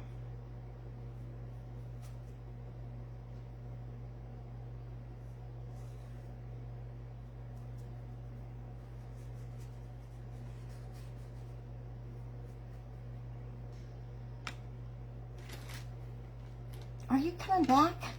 Don't do that.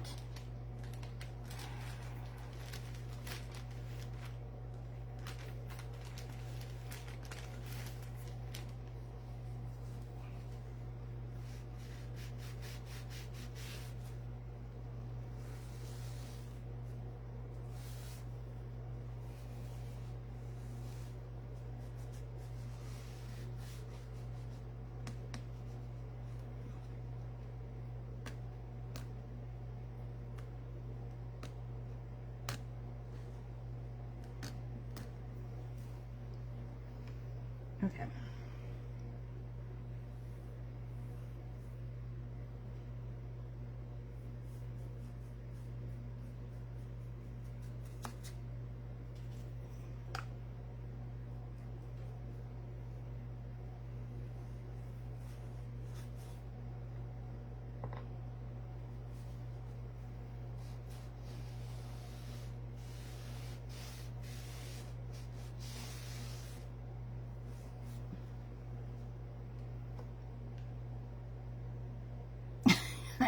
She just wants to be in the middle of what I'm doing, Tracy. You know that. She's got to be in the middle. Yep.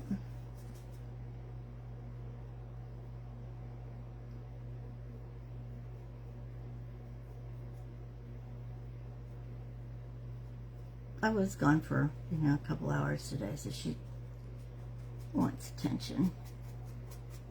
Of course.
So just sort of lightly going around these edges, just to give them a little bit more depth.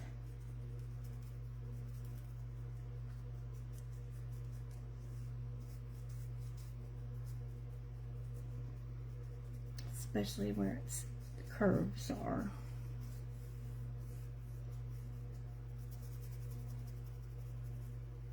Right in there. Okay. And let me just go over the top.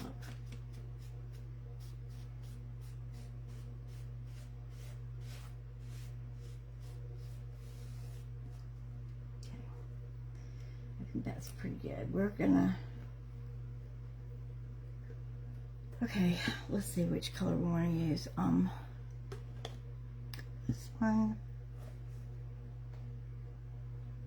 Where did I do that other one? Not that one.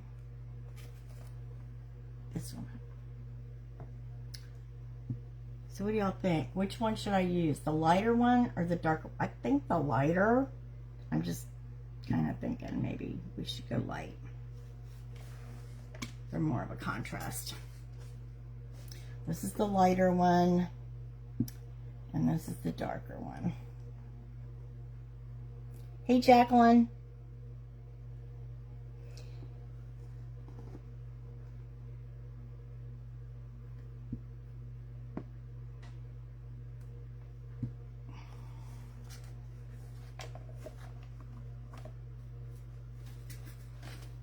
I've gone through a couple of plates tonight, haven't I?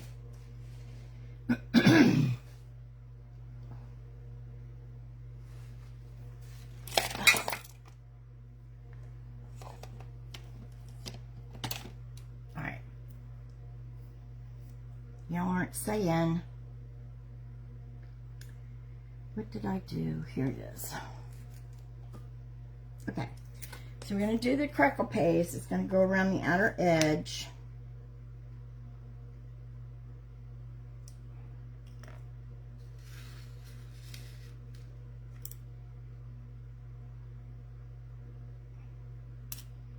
I don't really know how much I need.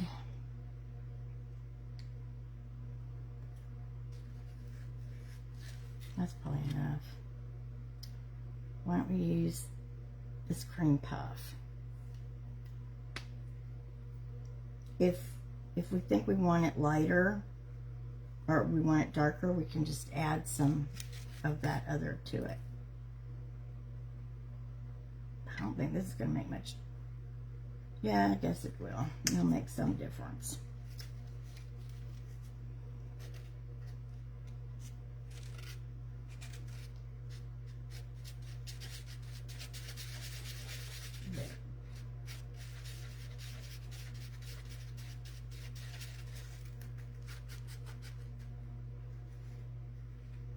Should we make it darker or leave it that light?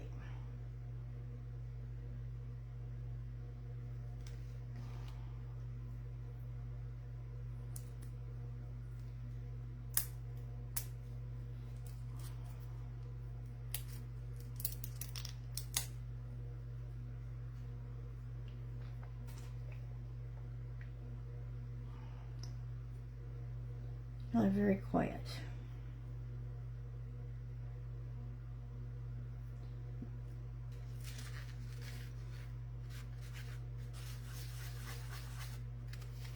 I'm adding a little. I don't want it real dark though, because I do want a good contrast, but it might not be.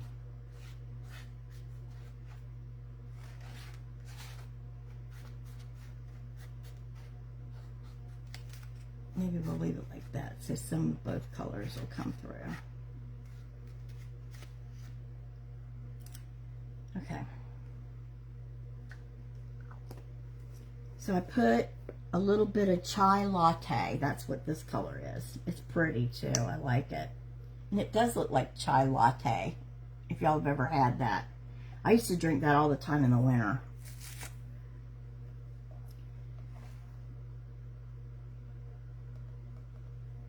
So I'm just going to do this around the edges.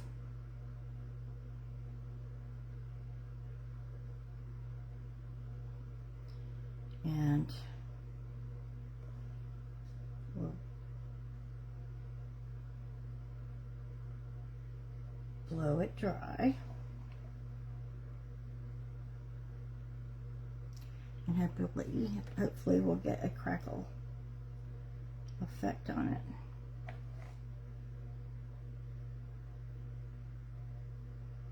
Yeah, because we don't have enough texture, right?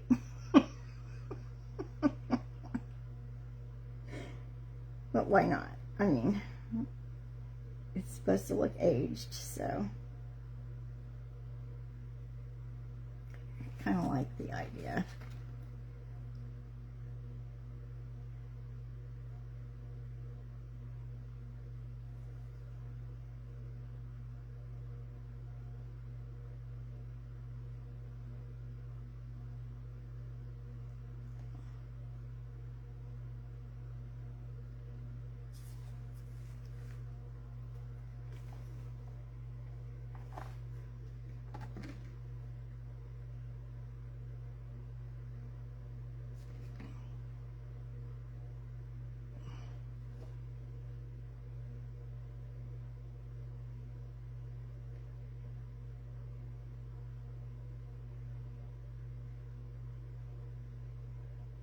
Put too much. I didn't leave enough holes in it.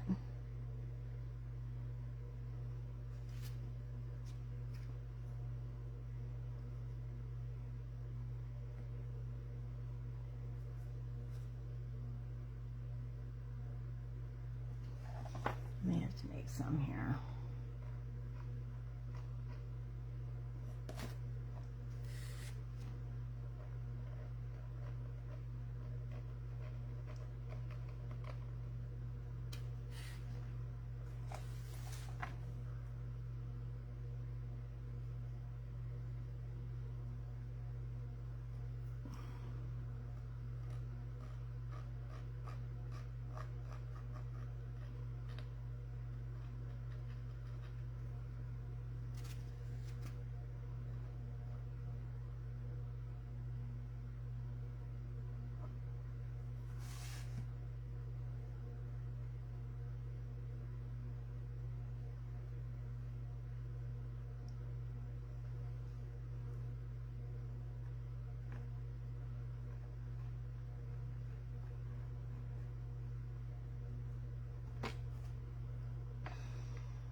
Okay, so I'm kind of hitting or missing.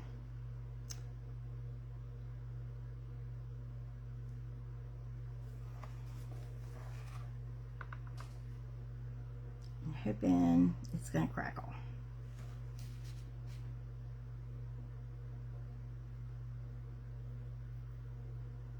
Because so far, the only time it didn't was when I did bread. The red didn't. But the last time I did it, it did crackle.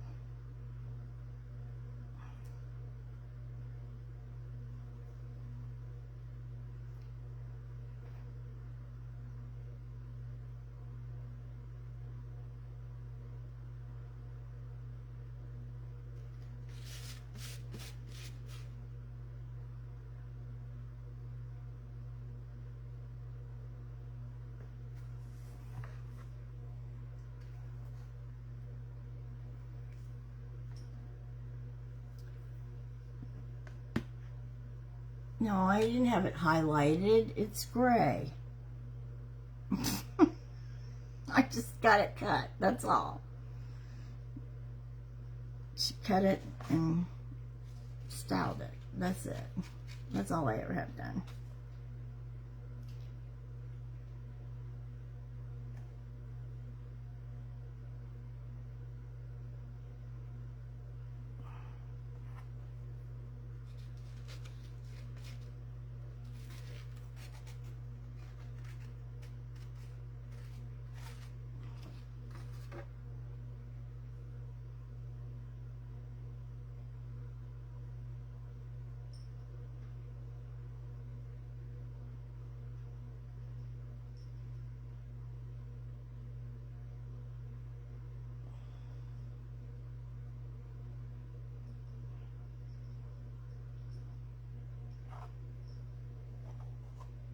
Oh, I did that about right. We didn't come up with much extra.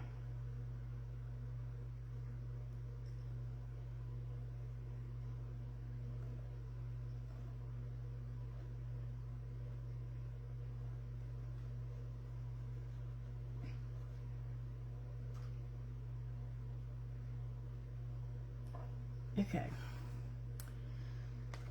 Let's see if we're gonna get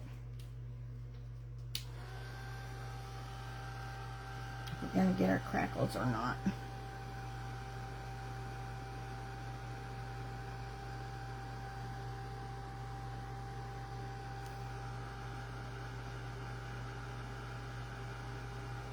You trying to make me laugh? Yeah, it's highlighted in white, yeah. There is one weird thing. I do have some blonde right here. We don't know why. Because my hair hasn't been colored in many, many years. Like,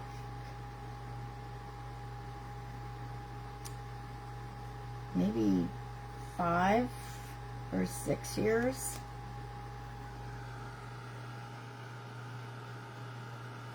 Because I'm allergic to the hair dye now. Like, if you put it on my hair, it my scalp starts burning up, like literally turning red, and then the hair starts to, yeah, burn up. It's pretty bad.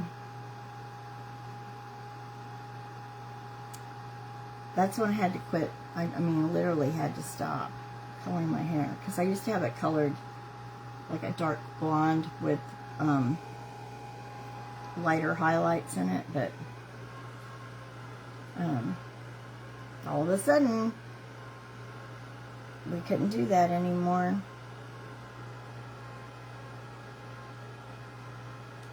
I could have it highlighted. I mean, the bleach doesn't bother it, like if you just put foils in it. But you know, it's gray, so what am I gonna highlight it for?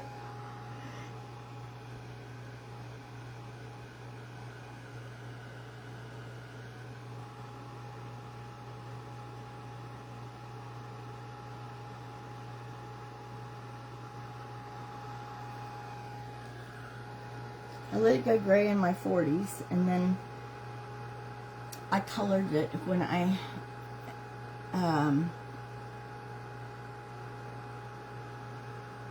when my daughter was getting married. I decided to color it again, and I had decided I was going to get a divorce too, so I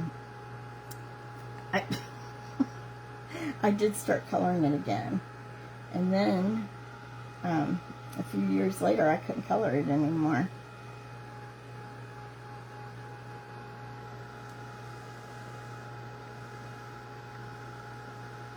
Yeah, that's right, Sandy.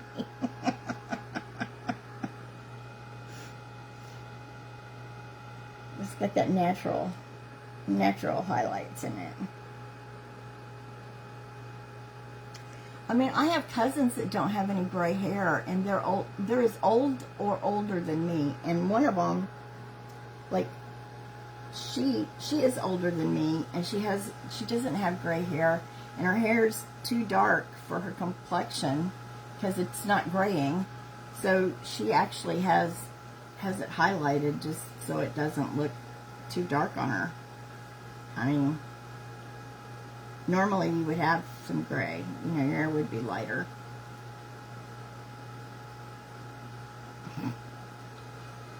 I was like, yeah, to have your problem, I don't know.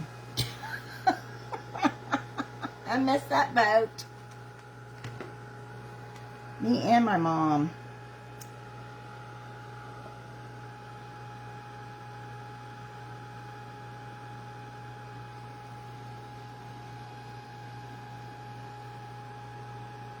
This is crackling pretty good, y'all.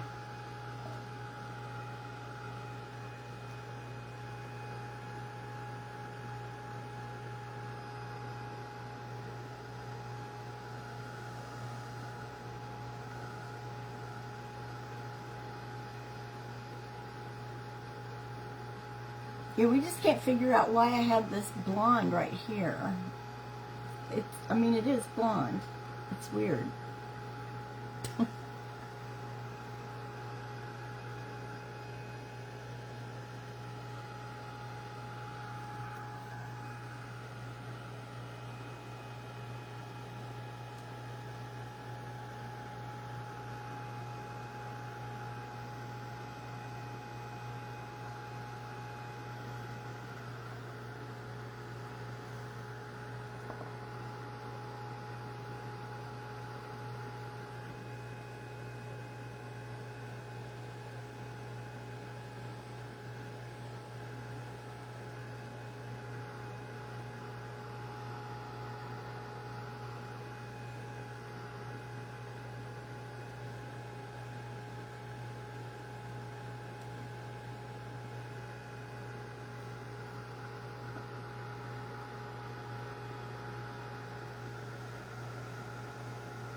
See here, you can see the some of the print showing through.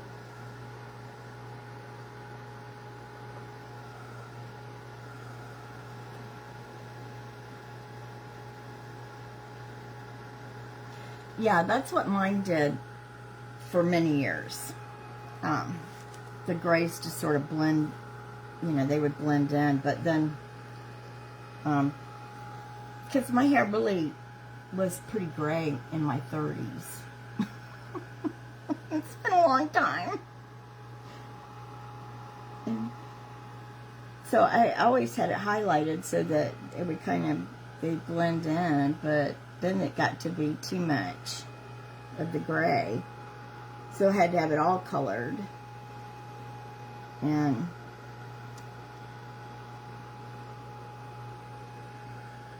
but I'm not the only one that this happens to, so I know it's got to be, you know, like it's got to be like a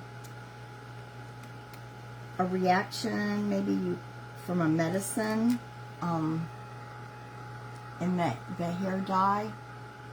This is a dye, not the bleach part, but the actual dye, hair color. The stuff they put on your roots, you know.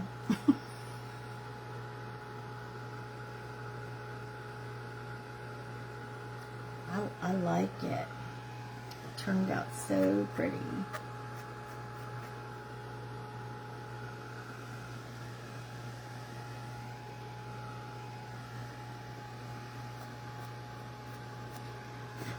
There's so many things you could do with this. I've got to get more of these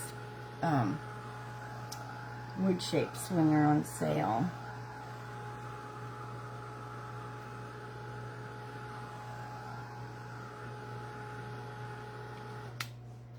I love the wood shape too. So there it is, y'all. I don't think there's anything else. You see anything else I need to do to it? I think we've done it all.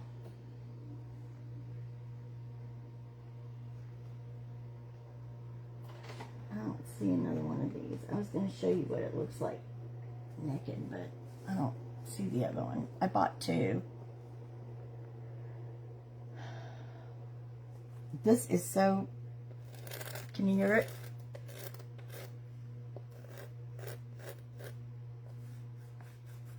It's really textured. See if y'all can see that crackle and all.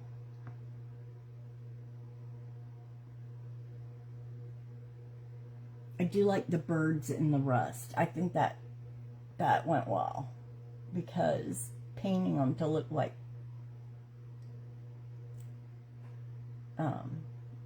whatever they are, sparrows, they're just brown and white anyway.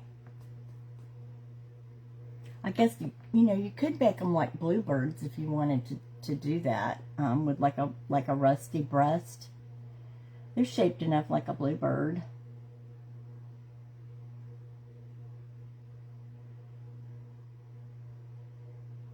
So this was the cloche mold. Two of the cloches I used. And we did them out of the clay. And this is from the wild berry mold. This is the blackberry ones. And this is from the sparrows and nests. So we used two of the new molds and one of the ones from the Christmas release. Right? Wasn't that the cloche? Was that from the Christmas release? I think it was. So, and the paper was from Decoupage Central. It was a Milky Valley paper. I don't know what I did with that, but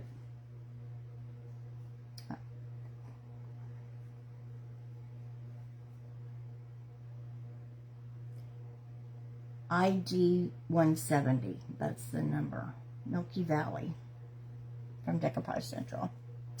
So thanks everybody for joining me, especially for the 2-night run on this one. It had a lot of stuff though. I mean, you know, plus it's the first time I ever did this this technique, but we will be doing more of this technique because I like it. And it's really cool. I just don't think you can mess it up, other than not letting it dry. You have to let it dry between coats.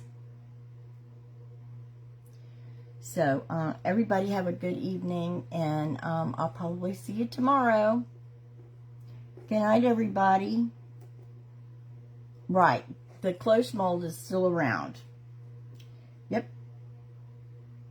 So, I'll put the links below the picture, and I'll probably see y'all tomorrow. Everybody have a good evening. Thanks for joining me, everyone. Good night.